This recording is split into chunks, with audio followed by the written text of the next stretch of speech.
കേരളത്തിൻ്റെ അനുഗ്രഹീത പ്രഭാഷകനാണ് അഭിവന്യരായ സിറാജുദ്ദീൻ ഖാസിം ഉസ്താദ് അവറുകൾ.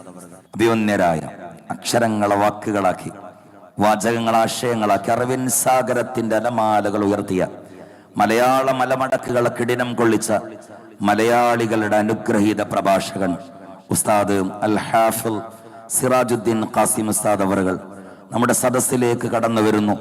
അല്ലാഹു അക്ബർ, അല്ലാഹു അക്ബർ, അല്ലാഹു അക്ബർ, ലാ ഇലാഹ ഇല്ലല്ലാഹു അല്ലാഹു അക്ബർ, അല്ലാഹു അക്ബർ വലില്ലാഹിൽ ഹംദ്. അൽഹംദുലില്ലാ. ബഹുമാനനായ വലീദ്ദീൻ ഫൈസി ഉസ്താദ്, ഞാൻ ഇരുത്തിയിട്ടൊന്നും പറയുന്നില്ല. ഉസ്താദിൻ്റെ നൂറെ അജ്മീർ എന്ന് പറയുന്ന ആ ഒരു പരിപാടിയിലൂടെ അൽഹംദുലില്ലാ ഒരുപാട് പേര് കുറേ കൊല്ലങ്ങൾക്ക് മുമ്പ്, വർഷങ്ങൾക്ക് മുമ്പ് ഞാനിവിടെ വഅദ് പറയാൻ വന്നിട്ടുണ്ട്. പിന്നെ അതിന് ശേഷം ഇൻഷാ അല്ലാഹ് ഇപ്പോഴാണ് ഒരവസരം അൽഹംദുലില്ലാ വീണ്ടും ഇവിടെ വരാൻ കഴിഞ്ഞു. അവിടുത്തെ ബറക്കത്ത് കൊണ്ട് അള്ളാഹു നമ്മളെയൊക്കെ നമ്മുടെ ഹലാലായ മുറാദുകളൊക്കെ അള്ളാഹു ഹാസിലാക്കി തരുമാറാകട്ടെ. നബി തങ്ങൾ പറയുകയാണ്, സ്വർഗത്തിൽ 1, 2, 3, 4, 5, 6 ഇതുപോലെ സ്വർഗത്തിൽ ഇങ്ങനെ പദവികളാണ്. ഒന്നാമത്തെ പദവിയും രണ്ടാമത്തെ പദവിയും ഓരോ പദവികളുടെ ഇടയിൽ ആകാശഭൂമികൾക്കിടയിലുള്ള ദൂരമാണ്. ഇങ്ങനെ അള്ളാഹുവിന്റെ സ്വർഗത്തിൽ 100 പദവിയാണുള്ളത്. ആ 100 പദവിയിൽ 100ാമത്തെ പദവിയാണ് ജന്നാത്തുൽ ഫിർദൗസ് എന്ന സ്വർഗമെന്ന് ആദരവായ പ്രവാചകൻ നബി മുഹമ്മദ് മുസ്തഫ സല്ലല്ലാഹു അലൈഹി വസല്ലമ തങ്ങൾ പറയുകയാ, അള്ളാഹുവിന്റെ സ്വർഗത്തിലെ 100ാമത്തെ പദവി ഏറ്റവും ഉയർന്ന പദവിയാണ്. അതാണ് ജന്നാത്തുൽ ഫിർദൗസ് എന്ന് പറയുന്ന സ്വർഗം. അത് വിവിഐപികൾ കടന്നു പോകുന്ന സ്വർഗമാണ്.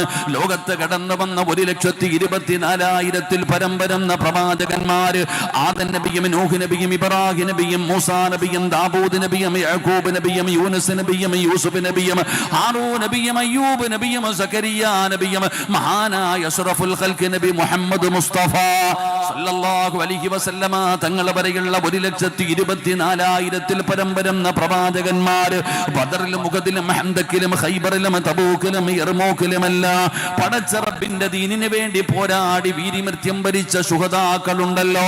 പടച്ചവനെ സ്വഹാബത്തും താബീങ്ങളും തബഉ താബീങ്ങൾ, ഇമാമുമാർ, ഔലിയാക്കന്മാർ, സയ്യിദന്മാർ, പണ്ഡിതന്മാർ, ഹാഫിളീങ്ങൾ, ആലിമീങ്ങൾ, ആ ഉയർന്ന വിവിഐപികൾ കടന്നു പോകുന്ന സ്വർഗമാണ് ഫിർദൗസ് എന്ന സ്വർഗം.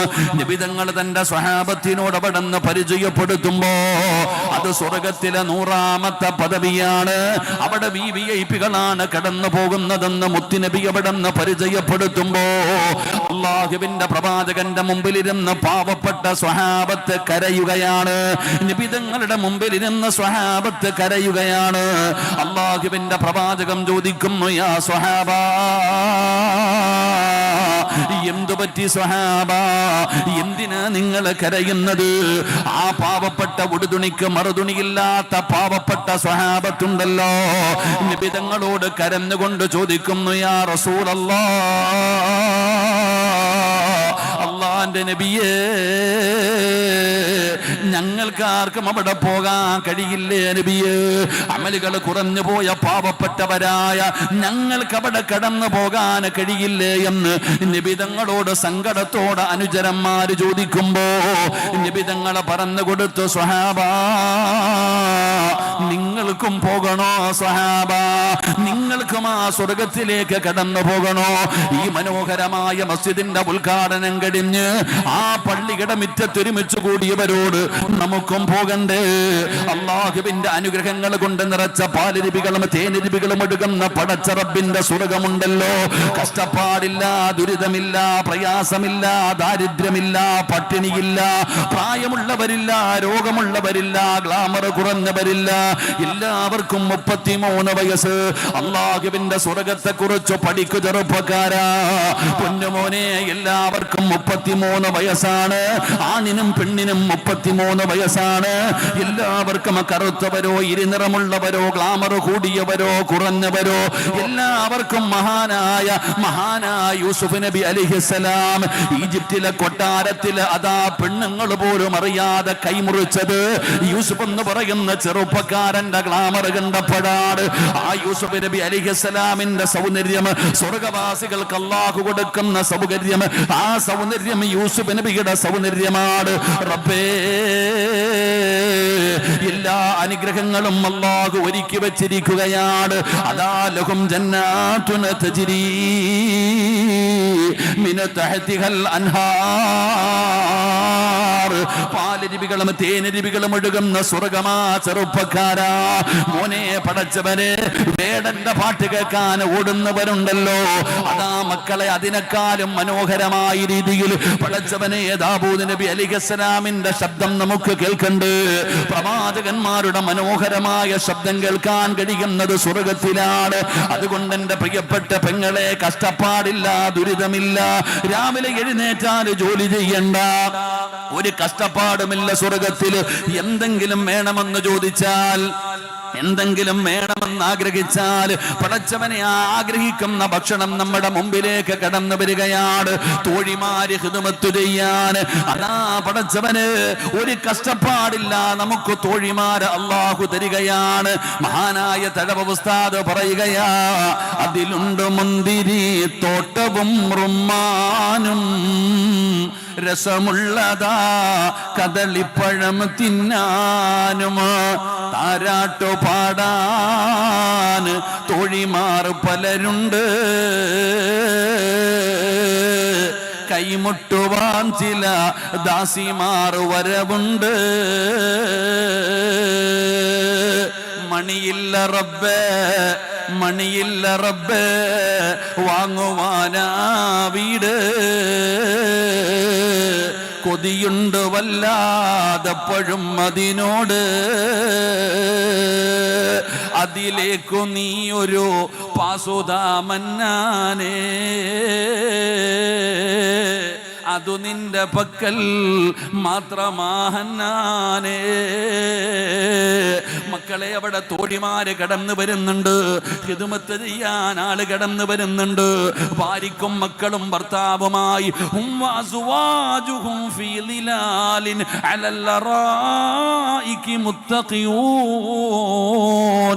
ലഹും ഫീഹാ ഫാകിഹത്തുൻ വലഹും മാ യദ്ഊൻ.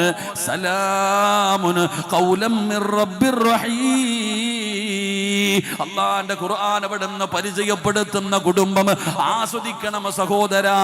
അതുകൊണ്ട് എൻ്റെ പ്രിയപ്പെട്ടവരോട് പറയുകയാണ്, നബി തങ്ങൾ അവിടുന്ന് പറയുന്നു, നിങ്ങൾ അല്ലാഹുവിനോട് സ്വർഗം ചോദിച്ചാൽ, അല്ലാഹുവിനോട് നിങ്ങൾ സ്വർഗം ചോദിച്ചാ അല്ലാഹുവിനോട് പറയണം, പടച്ചവനെ ജന്നാത്തുൽ ഫിർദൗസ് എന്ന് പറയുന്ന സ്വർഗം ചോദിക്കണേ എന്ന് ആദരവായ പ്രവാചകൻ നബി മുഹമ്മദ് മുസ്തഫ സല്ലല്ലാഹു അലൈഹി വസല്ലമ തങ്ങൾ പറയുന്നു, നിങ്ങൾ അല്ലാഹുവിനോട് സ്വർഗം ചോദിച്ചാ റബ്ബിനോട് ചോദിക്കണം. എപ്പോഴും നല്ലത് വേണം ചോദിക്കാൻ, ഏറ്റവും ഉയർന്ന വേണം ചോദിക്കാൻ.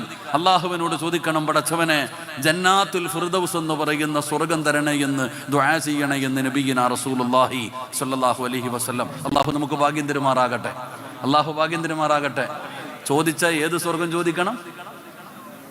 ചോദിച്ച ഏത് സ്വർഗം ചോദിക്കണം? ഫിർദൗസ് എന്ന് പറയുന്ന സ്വർഗം ചോദിക്കണം. ഫിർദൗസ് എന്ന് പറയുന്ന സ്വർഗം സ്വർഗത്തിലെ ഏറ്റവും ഉയർന്ന പദവിയാ. അവിടെ VVIPകളാ കടന്നു പോകുന്നത്. അള്ളാഹു നമുക്കും പോകാൻ ഭാഗ്യം തരുമാറാകട്ടെ. നമ്മളവിടെ പോവോ? നമ്മളവിടെ പോവോ? ഇങ്ങനെ നടന്ന നമ്മൾ പോകും നല്ലതുപോലെ. നമ്മളിപ്പോൾ ജീവിക്കുന്നത് പോലെ ജീവിച്ചാൽ 100ാമത്തെ പദവിയല്ല, ആ സ്വർഗത്തിന്റെ പരിമളം 500 വർഷത്തെ വഴിദൂരം വരെ അടിച്ചു വീശുന്ന ആ വാസന പോലും കിട്ടാൻ ചാൻസ് ഇല്ല. 500 കൊല്ലത്തെ വഴിദൂരം വരെ സ്വർഗത്തിന്റെ വാസന അടിച്ചു വീശുമെന്ന ആ വാസന പോലും കിട്ടാനുള്ള യോഗ്യത എനിക്കുമില്ല, നിങ്ങൾക്കുമില്ല. അപ്പൊ അതുകൊണ്ട് എൻ്റെ പ്രിയപ്പെട്ട സഹോദരങ്ങളെ, അവിടെ പോകണം. അല്ലാഹു നമുക്ക് ഭാഗ്യം തരുമാറാകട്ടെ. അവിടെ പോകാനുള്ള വഴി എന്താ? അവിടെ പോകുന്നവരുടെ കൂടെ നമ്മളും കൂടുക. അവിടെ പോകുന്നവരുടെ സ്വഭാവ ഗുണങ്ങൾ, ആ VVIPകളുടെ സ്വഭാവ ഗുണം അല്ലാഹു പറയുന്നുണ്ട്. നല്ലവന്റെ കൂടെ കൂടിയ ഇങ്ങനെ നല്ലവനാ, ചന്ദനം ചാരിയ ചന്ദനം മണക്കൂന്നല്ലേ. നല്ലവരുടെ കൂടെ കൂടുമ്പോൾ നമുക്കും പോകാൻ കഴിയും. അപ്പൊ ആ ഫിർദൗസ് എന്ന് പറയുന്ന സ്വർഗത്തിലേക്ക് പോകുന്നവരുടെ ചില ഗുണങ്ങൾ അല്ലാഹു ഖുർആനിൽ പറയുന്നുണ്ട്. അവിടെ പോകുന്ന പ്രവാചകന്മാർ, അവിടെ പോകുന്നവരുടെ സ്വഭാവ ഗുണങ്ങൾ ഖുർആൻ നമുക്ക് പരിചയപ്പെടുത്തുന്നു. ഈ പറയുന്ന സ്വഭാവ ഗുണങ്ങൾ നമുക്കൊന്ന് ഉണ്ടാക്കിയെടുക്കാൻ കഴിഞ്ഞാൽ നമുക്കും ഏറ്റവും പുറകിലെങ്കിലും, ആദ്യമൊന്നും പോകാൻ പറ്റിയില്ലെങ്കിലും ആ അവസാനത്തെ വ്യക്തിയായിട്ടെങ്കിലും നമുക്കവിടെ കടന്നു പോകാൻ കഴിയും.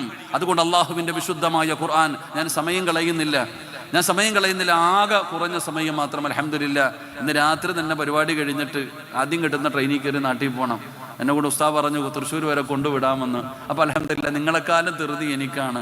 നാളെ രാവിലെ ഞാൻ ജോലി ചെയ്യുന്ന പള്ളിയിൽ മദ്രസ കുട്ടികൾ പഠനം തുടങ്ങുകയാണ്. അപ്പോൾ ഞാൻ വേണം ദുആ ചെയ്യാൻ ചെല്ലാൻ. അപ്പോൾ നിങ്ങളെക്കാലം ധൃതി എനിക്കാ.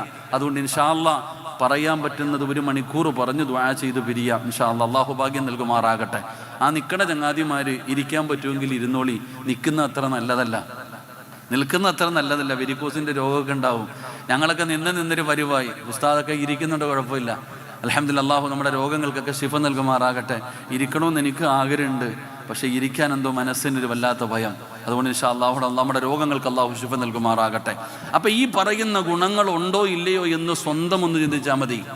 വഅദ് പറയുന്ന ഞാനാകട്ടെ, കേൾക്കുന്ന നിങ്ങളാകട്ടെ, ഈ പറയുന്ന സ്വഭാവം നമുക്കുണ്ടോ? അവനവൻ്റെ കാര്യം നോക്കിയാൽ മതി. എൻ്റെ കാര്യം ഞാനും, നിങ്ങളുടെ കാര്യം നിങ്ങളും നോക്ക്. അള്ളാഹു പറയുകയാണ്, ഒന്നാമത്തെ സ്വഭാവം എന്താ? ആ സ്വർഗത്തിൽ കടന്നു പോകുന്ന വിവിഐപികളുടെ സ്വഭാവ ഗുണങ്ങളിൽ ഒന്നാമത്തെ ഗുണമെന്തെന്നറിയുമോ?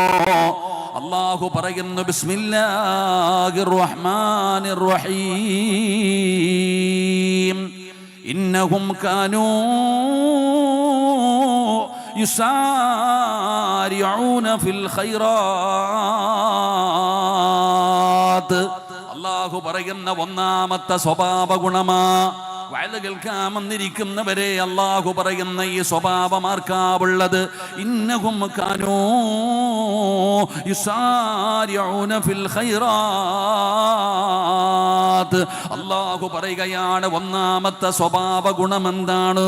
ഒരു നല്ല കാര്യം പറഞ്ഞാൽ, ഒരു നല്ല കാര്യം പറഞ്ഞു കഴിഞ്ഞാൽ പടച്ചവനെ ആ കാര്യം ചെയ്യാനുള്ള ഒരു മനസ്സുണ്ടല്ലോ. പറയുന്നവന് താടിയുള്ളവനാണോ, തടമ്പുള്ളവനാണോ, പ്രായമുള്ളവനാണോ എന്നല്ല. ഒരു നല്ല കാര്യം പറഞ്ഞു കഴിഞ്ഞാൽ അതൊരു നിസ്കാരമാകട്ടെ, ഒരു ദിക്റാകട്ടെ, ഒരു ദുആയാകട്ടെ, സദഖയാകട്ടെ, എന്തുമാകട്ടെ, ഒരു നല്ല കാര്യം പറഞ്ഞു കഴിഞ്ഞാൽ പടച്ചവനെ മനസ്സിന് സമാധാനമില്ല, കിടന്നാൽ ഉറക്കം വരുന്നില്ല. ആ പറഞ്ഞ നല്ല കാര്യമുണ്ടല്ലോ, ആ കേട്ട നല്ല കാര്യമുണ്ടല്ലോ, അത് ചെയ്യണമെന്ന് വല്ലാതെ മനസ്സിങ്ങനെ ആഗ്രഹിക്കുകയാണ്. അത് ചെയ്യാതെ ഒരു സമാധാനം കിട്ടൂല. പടച്ചവനെ, ഒരു നല്ല കാര്യം പറഞ്ഞാൽ, ഉദാഹരണം ഇത്രയും പേര് ഇവിടെ ഇരിക്കുന്നല്ലോ, 120ഓളം വിദ്യാർത്ഥികൾ പഠിക്കുന്ന ഒരു സ്ഥാപനമാണല്ലോ.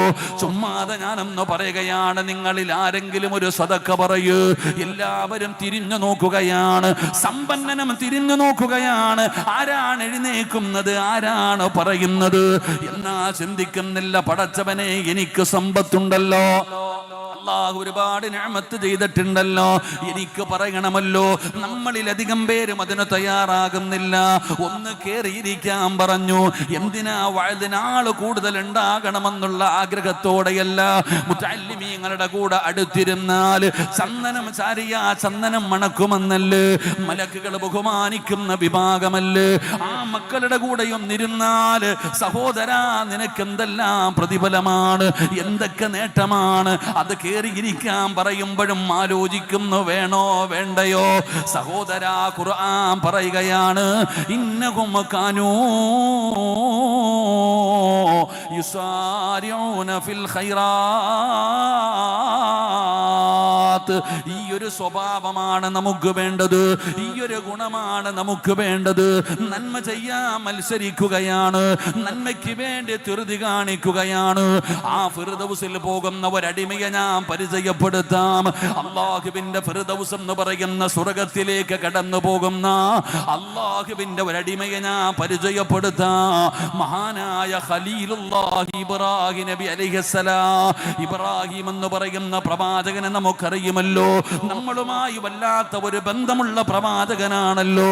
ഇബ്രാഹിം നബി അനുസ്മരിക്കാൻ പോവുകയാണ്. ബലിപെരുന്നാൾ കടന്നു വരുമ്പോ ഇനിയുള്ള രാവുകൾ ഇബ്രാഹിം നബി അനുസ്മരിക്കുന്ന മാസങ്ങളാണ്. ആ ഇബ്രാഹിം നബിയുടെ ചരിത്രമെടുത്ത് വായിച്ചു നോക്ക്.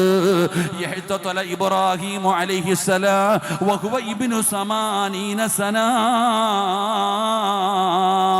ഇബ്രാഹിം നബി അലൈഹിസ്സലാമിന് 80 വയസ്സായി. 80 വയസ്സുള്ള ഒരാൾ പോലും ഈ മജ്ലിസിൽ ഉണ്ടാകണമെന്നില്ല. 80 വയസ്സുള്ള ഇബ്രാഹിം നബി അലൈഹിസ്സലാമിനോട് അല്ലാഹുവിന്റെ കൽപ്പന വരുന്നു, ഇബ്രാഹിം നബിയേ സുന്നത്ത് കല്യാണം നടത്തണം നബിയേ. 8 വയസ്സുള്ള ഇബ്രാഹിം എന്ന് പറയുന്ന പയ്യനോടല്ല, 8 വയസ്സുള്ള ഇബ്രാഹിം എന്ന് പറയുന്ന പയ്യനോടല്ല, 80 വയസ്സുള്ള വൃദ്ധനായ ഇബ്രാഹിം നബി അലൈഹിസ്സലാമിനോട് അല്ലാഹുവിന്റെ കൽപ്പന വരുന്ന സുന്നത്ത് കല്യാണം നടത്താൻ. പടച്ചവനെ എങ്ങനെയാണ് എന്താണെന്ന് ആർക്കും അറിയില്ല. ഇബ്രാഹിം നബിയോട് പറഞ്ഞു സുന്നത്ത് കല്യാണം നടത്താൻ. ഇബ്രാഹിം നബി എന്ത് ചെയ്തെന്നറിയുമോ? തന്റെ കയ്യിലൊരു മഴുവിരിക്കുകയാണ്, ഒരു ചെറിയ മഴുവ് തന്റെ കയ്യിലിരിക്കുകയാണ്. ഇബ്രാഹിം നബി അലൈഹിസ്സലാം തന്റെ കയ്യിലിരുന്ന മഴുവ് കൊണ്ട് സ്വന്തമായിട്ട് അവിടുന്ന് സുന്നത്ത് കല്യാണം നടത്തുകയാ. അവിടുന്ന് സ്വന്തമായിട്ട് സുന്നത്ത് കല്യാണം നടത്തി. അതാ വരുന്നു മുഖറബുൽ അംലാക്കും മലക്കു ജിബ്രീൽ. ജിബ്രീൽ അലൈഹിസ്സലാം ഇറങ്ങി വരികയാണ്. യാ ഖലീലല്ലാഹ്, എന്തേ നബിയേ? ഇബ്രാഹിം നബി ഇങ്ങനെ രക്തത്തിൽ കുളിച്ചു നിൽക്കുകയാണ്. ഇബ്രാഹിം നബി ഇങ്ങനെ രക്തത്തിൽ കുളിച്ചു നിൽക്കുകയാണ്. തന്റെ കയ്യിലിരുന്ന മഴുവ് കൊണ്ട് സ്വന്തമായിട്ട് സുന്നത്ത് കല്യാണം നടത്തിയിട്ട് ഇബ്രാഹിം നബി ഇങ്ങനെ രക്തവും അതാ ഒലിപ്പിച്ചു കൊണ്ട് നിൽക്കുമ്പോ അവിടെന്ന് ചോദിക്കുന്നു, നബിയേ എന്തിനാ നബിയേ, എന്തിനാ നബിയേ ഇത്ര തിരതി കാണിച്ചത്? എന്തിനാ നബിയേ? സമാധാനത്തോടെ മതിയായിരുന്നല്ലോ നബിയേ. അല്ലാഹുവിന്റെ പ്രവാചകനായ ഇബ്രാഹിം നബി അലൈഹിസ്സലാമിനോട് ജിബ്രീൽ എന്ന് പറയുന്ന മലക്ക് ചോദിച്ചപ്പോ ഇബ്രാഹിം നബിയുടെ മറുചോദ്യം എന്തെന്നറിയുമോ? ജിബ്രീലേ, അല്ലാഹു ഒരു കാര്യം ചെയ്യാൻ പറഞ്ഞാൽ, അല്ല ഒരു കാര്യം ചെയ്യാൻ പറഞ്ഞ പിന്നെ എന്തിനാണ് ആലോചിക്കുന്നത്? പിന്നെ എന്തിനാണ് താമസിപ്പിക്കുന്നത്? അല്ല ചെയ്യാൻ പറഞ്ഞ ചെയ്യണമല്ലോ, പിന്നെ സമയമില്ല. ഇതാണ് അല്ല പറഞ്ഞത്, ഇന്നഹും കാനൂ യുസാരിഊന ഫിൽ ഖൈറാത്ത്. ഒരു നല്ല കാര്യം പറഞ്ഞു കഴിഞ്ഞാൽ പിന്നെ ചെയ്യാതെ സമാധാനമില്ല, ചെയ്യാതെ ഉറക്കം വരില്ല. മനസ്സിങ്ങനെ പറഞ്ഞുകൊണ്ടിരിക്കുന്നു, ചെയ്യണം ചെയ്യണം ചെയ്യണം. എന്റെ ചെറുപ്പക്കാരോട്, മക്കളെ ഇന്നത് ചെയ്താൽ ഇന്നതാണ് പ്രതിഫലം, നിസ്കരിച്ചാ ഇന്ന പ്രതിഫലം, സദക്ക കൊടുത്താ ഇന്ന പ്രതിഫലം, ഖുർആൻ ഓതിയാ ഇന്ന പ്രതിഫലം, മക്കളെ ഔറത്തു മറച്ചു നടന്നാൽ ഇന്നതാണ് പ്രതിഫലം. പ്രതിഫലം പറഞ്ഞാ പിന്നെ ചെയ്യാനും മനസ്സുണ്ടാകണം. ഇന്നത്തെ ചെറുപ്പക്കാരങ്ങനെയല്ല. പറയുന്നോട് വാശിയാടോ, പറയും തോറും വാശി കൂടുകയാണ്. ചെയ്യരുതെന്ന് പറഞ്ഞാ ചെയ്ത് കാണിക്കുകയാണ്. പറയുന്നവനെ പരിഹസിക്കുന്ന കാലമാണ്. ദീൻ പടച്ചവനെ ഉസ്താദേ, നിങ്ങളൊക്കെ എത്ര വഅദ് പറഞ്ഞാലും ഞങ്ങൾ നന്നാകില്ലെന്ന് പറയുന്ന ഒരു സമൂഹം, ഫർദയും ഹിജാബും ഇട്ടുകൊണ്ട് ദീനിനെ നാണം കെടുത്തുന്ന യുവത്വത്തിന്റെ കാലമാണ്. എന്റെ പ്രിയപ്പെട്ടവരെ, ചെയ്യരുതെന്ന് പറഞ്ഞാൽ ചെയ്ത് കാണിക്കുന്ന ചെറുപ്പക്കാര്. ഇതാ കാസർഗോഡ് 2 ദിവസം മുമ്പ് പടച്ചവനെ വാട്സപ്പിൽ ഒരു വീഡിയോ കാണുകയാണ്. സിനിമാ തിയേറ്ററിന്റെ ഉള്ളിലകത്ത് കയറിയിരുന്നിട്ട് ഫർദയും ഹിജാബും ധരിച്ച മുസ്ലിം പെൺകുട്ടികളും ആൺകുട്ടികളും സിനിമയ്ക്കകത്ത് ദുആ ചെയ്യുമ്പോ ആമീൻ പറയുന്ന മക്കളുടെ കാലമാണ്. എന്റെ പ്രിയപ്പെട്ടവരെ, സങ്കടം തോന്നാറുണ്ടോ? നിങ്ങൾക്ക് എന്ത് തോന്നിവാസം വേണമെങ്കിലും കാണിക്കാമല്ലോ. എന്തിനാ വീഡിയോ പിടിക്കുന്നത്? എന്തിനാ ഷെയർ ചെയ്യുന്നത്? എന്തിനാ ഉമ്മത്തിനെ നാണം കെടുത്തുന്നത്? എവിടെ എത്തിയിരിക്കുന്ന യുവതലമുറ? എന്തൊരു ചങ്കൂറ്റമെന്നറിയുമോ? എന്തൊരു ധൈര്യമെന്നറിയുമോ? വഅദിന്റെ മജ്ലിസിൽ ദുആ ചെയ്താൽ ആമീൻ പറയാ സമയമില്ല. സിനിമാ തിയേറ്ററിനകത്ത് നായകം ദുആ ചെയ്യുമ്പോ ആമീൻ പറയുന്ന യുവത്വമേ. എന്നാൽ 1400 കൊല്ലം മുമ്പ് അല്ലാഹുവിന്റെ പ്രവാചകൻ സ്വല്ലല്ലാഹു അലൈഹി വസല്ലമ തങ്ങളുടെ കാലഘട്ടത്തിൽ ഇതുപോലെ ഒരുപാട് ചെറുപ്പക്കാര് ജീവിച്ചിരുന്നു. ആ ചെറുപ്പക്കാരുടെ ചരിത്രം നീയൊക്കെ കണ്ടുപഠിക്കണം യുവത്വമേ. എന്റെ പ്രിയപ്പെട്ടവര്, അതാ ഉഹദിന്റെ രണാങ്കണത്തിൽ യുദ്ധം നടക്കുകയാണ്. അല്ലാഹുവിന്റെ പ്രവാചകൻ സ്വല്ലല്ലാഹു അലൈഹി വസല്ലമ തങ്ങള് അവിടുന്ന് വിളിച്ചു പറഞ്ഞു, സ്വഹാബാ, ആരാണോ ഇന്ന് ഷഹീദാകുന്നത്, ആരാണോ ഇന്ന് ഷഹീദാകുന്നത് അവർക്ക് സ്വർഗമുണ്ട് സ്വഹാബ. അല്ലാഹുവിന്റെ പ്രവാചകൻ അവിടെ നിന്ന് വിളിച്ചു പറയുമ്പോ ഉമൈർ ഇബ്നു ഹുമാം എന്ന് പറയുന്ന യുവത്വത്തിന്റെ നടുവിലൂടെ നടന്നു പോകുന്ന ചെറുപ്പക്കാരൻ അല്ലാഹുവേ അവിടെ അറിയുകയാണ്, ഈ രണാങ്കണത്തിൽ ഷഹീദാകുന്നവർക്ക് സ്വർഗമുണ്ടെന്ന് മുത്തുനബി പറഞ്ഞിരിക്കുകയാണ്. ഉമൈർ ചാടുകയാണ്, ഉമൈർ തുള്ളിച്ചാടുകയാണ്. ഉമൈർ തുള്ളിച്ചാടുന്നത് കണ്ടപ്പോ എല്ലാവരും ചോദിക്കുന്നു, ഉമൈറേ എന്തിനാ തുള്ളിച്ചാടുന്നത്? അല്ലാഹുവിന്റെ റസൂൽ പറഞ്ഞത് കേട്ടോ, മുത്തുനബി പറഞ്ഞത് കേട്ടോ, ഈ രണാങ്കണത്തിൽ ഷഹീദാകുന്നവർക്ക് സ്വർഗമുണ്ടെന്ന് അല്ലാഹുവിന്റെ പ്രവാചകൻ സ്വല്ലല്ലാഹു അലൈഹി വസല്ലമ തങ്ങൾ പറഞ്ഞിരിക്കുകയാണ്. ആ സന്തോഷം കൊണ്ട് തുള്ളിച്ചാടുകയാണ്. പഠിച്ചവനെ, ഉമൈർ എന്ന് പറയുന്ന ചെറുപ്പക്കാരൻ അല്ലാഹുവിന്റെ പ്രവാചകൻ സ്വല്ലല്ലാഹു അലൈഹി വസല്ലമ തങ്ങളുടെ ചാരത്തേക്ക്, മുത്തുനബിയുടെ ചാരത്തേക്ക് കടന്നു ചെല്ലുകയാണ്. എന്നിട്ട് ചോദിക്കുന്നു, യാ റസൂലല്ലാഹ്, അല്ലാഹുവിന്റെ നബിയേ, ബദറിന്റെ രണാങ്കണത്തിൽ യുദ്ധം നടക്കുമ്പോ ആ ചെറുപ്പക്കാരൻ നബി തങ്ങളുടെ മുമ്പിലേക്ക് കടന്നു ചെല്ലുകയാണ്. യാ റസൂലല്ലാഹ്, ഈ രണാങ്കണത്തിൽ ഷഹീദാകുന്നവർക്ക് സ്വർഗം കിട്ടുമോ നബിയേ? സ്വർഗം കിട്ടുമോ നബിയേ? അല്ലാഹുവിന്റെ റസൂൽ ചോദിച്ചു, എന്തേ സംശയം, എന്തേ ഉമൈർ? സ്വർഗത്തിന്റെ പരിമളം അടിച്ചു വീശുന്ന ഉമൈർ, സ്വർഗത്തിന്റെ പരിമളം അടിച്ചു വീശുന്ന ഉമൈർ. ഉമൈർ എന്ന് പറയുന്ന ചെറുപ്പക്കാരൻ സന്തോഷത്തോടെ ഇറങ്ങി പോവുകയാണ്. കയ്യിലൊരു കാരക്ക കെട്ടി, കയ്യിലൊരു കാരക്ക കെട്ടി. ഉമൈർ എന്ന് പറയുന്ന ചെറുപ്പക്കാരൻ ആ കാരക്ക താഴെ വെക്കുകയാണ്. കടിച്ചിട്ട് പോകടാ ഉമൈർ, എന്തായാലും ഒരു കാരക്ക എടുത്തതാണല്ലോ, എന്തായാലും ഒരു കാരക്ക കഴിക്കാൻ എടുത്തതല്ലേ, അത് കഴിച്ചിട്ട് പോകടാ ഉമൈർ. ഉമൈറിന്റെ മറുപടി എന്തെന്നറിയുമോ? അർജു അൻ നകൂന മിൻ അഹ്ലിഹാ. ഉമൈറിന്റെ മറുപടിയാണ്, നബി തങ്ങൾ പറഞ്ഞത് കേട്ടില്ലേ, ഇന്ന് ഷഹീദാകുന്നവർക്ക് സ്വർഗമുണ്ടെന്നാണ്.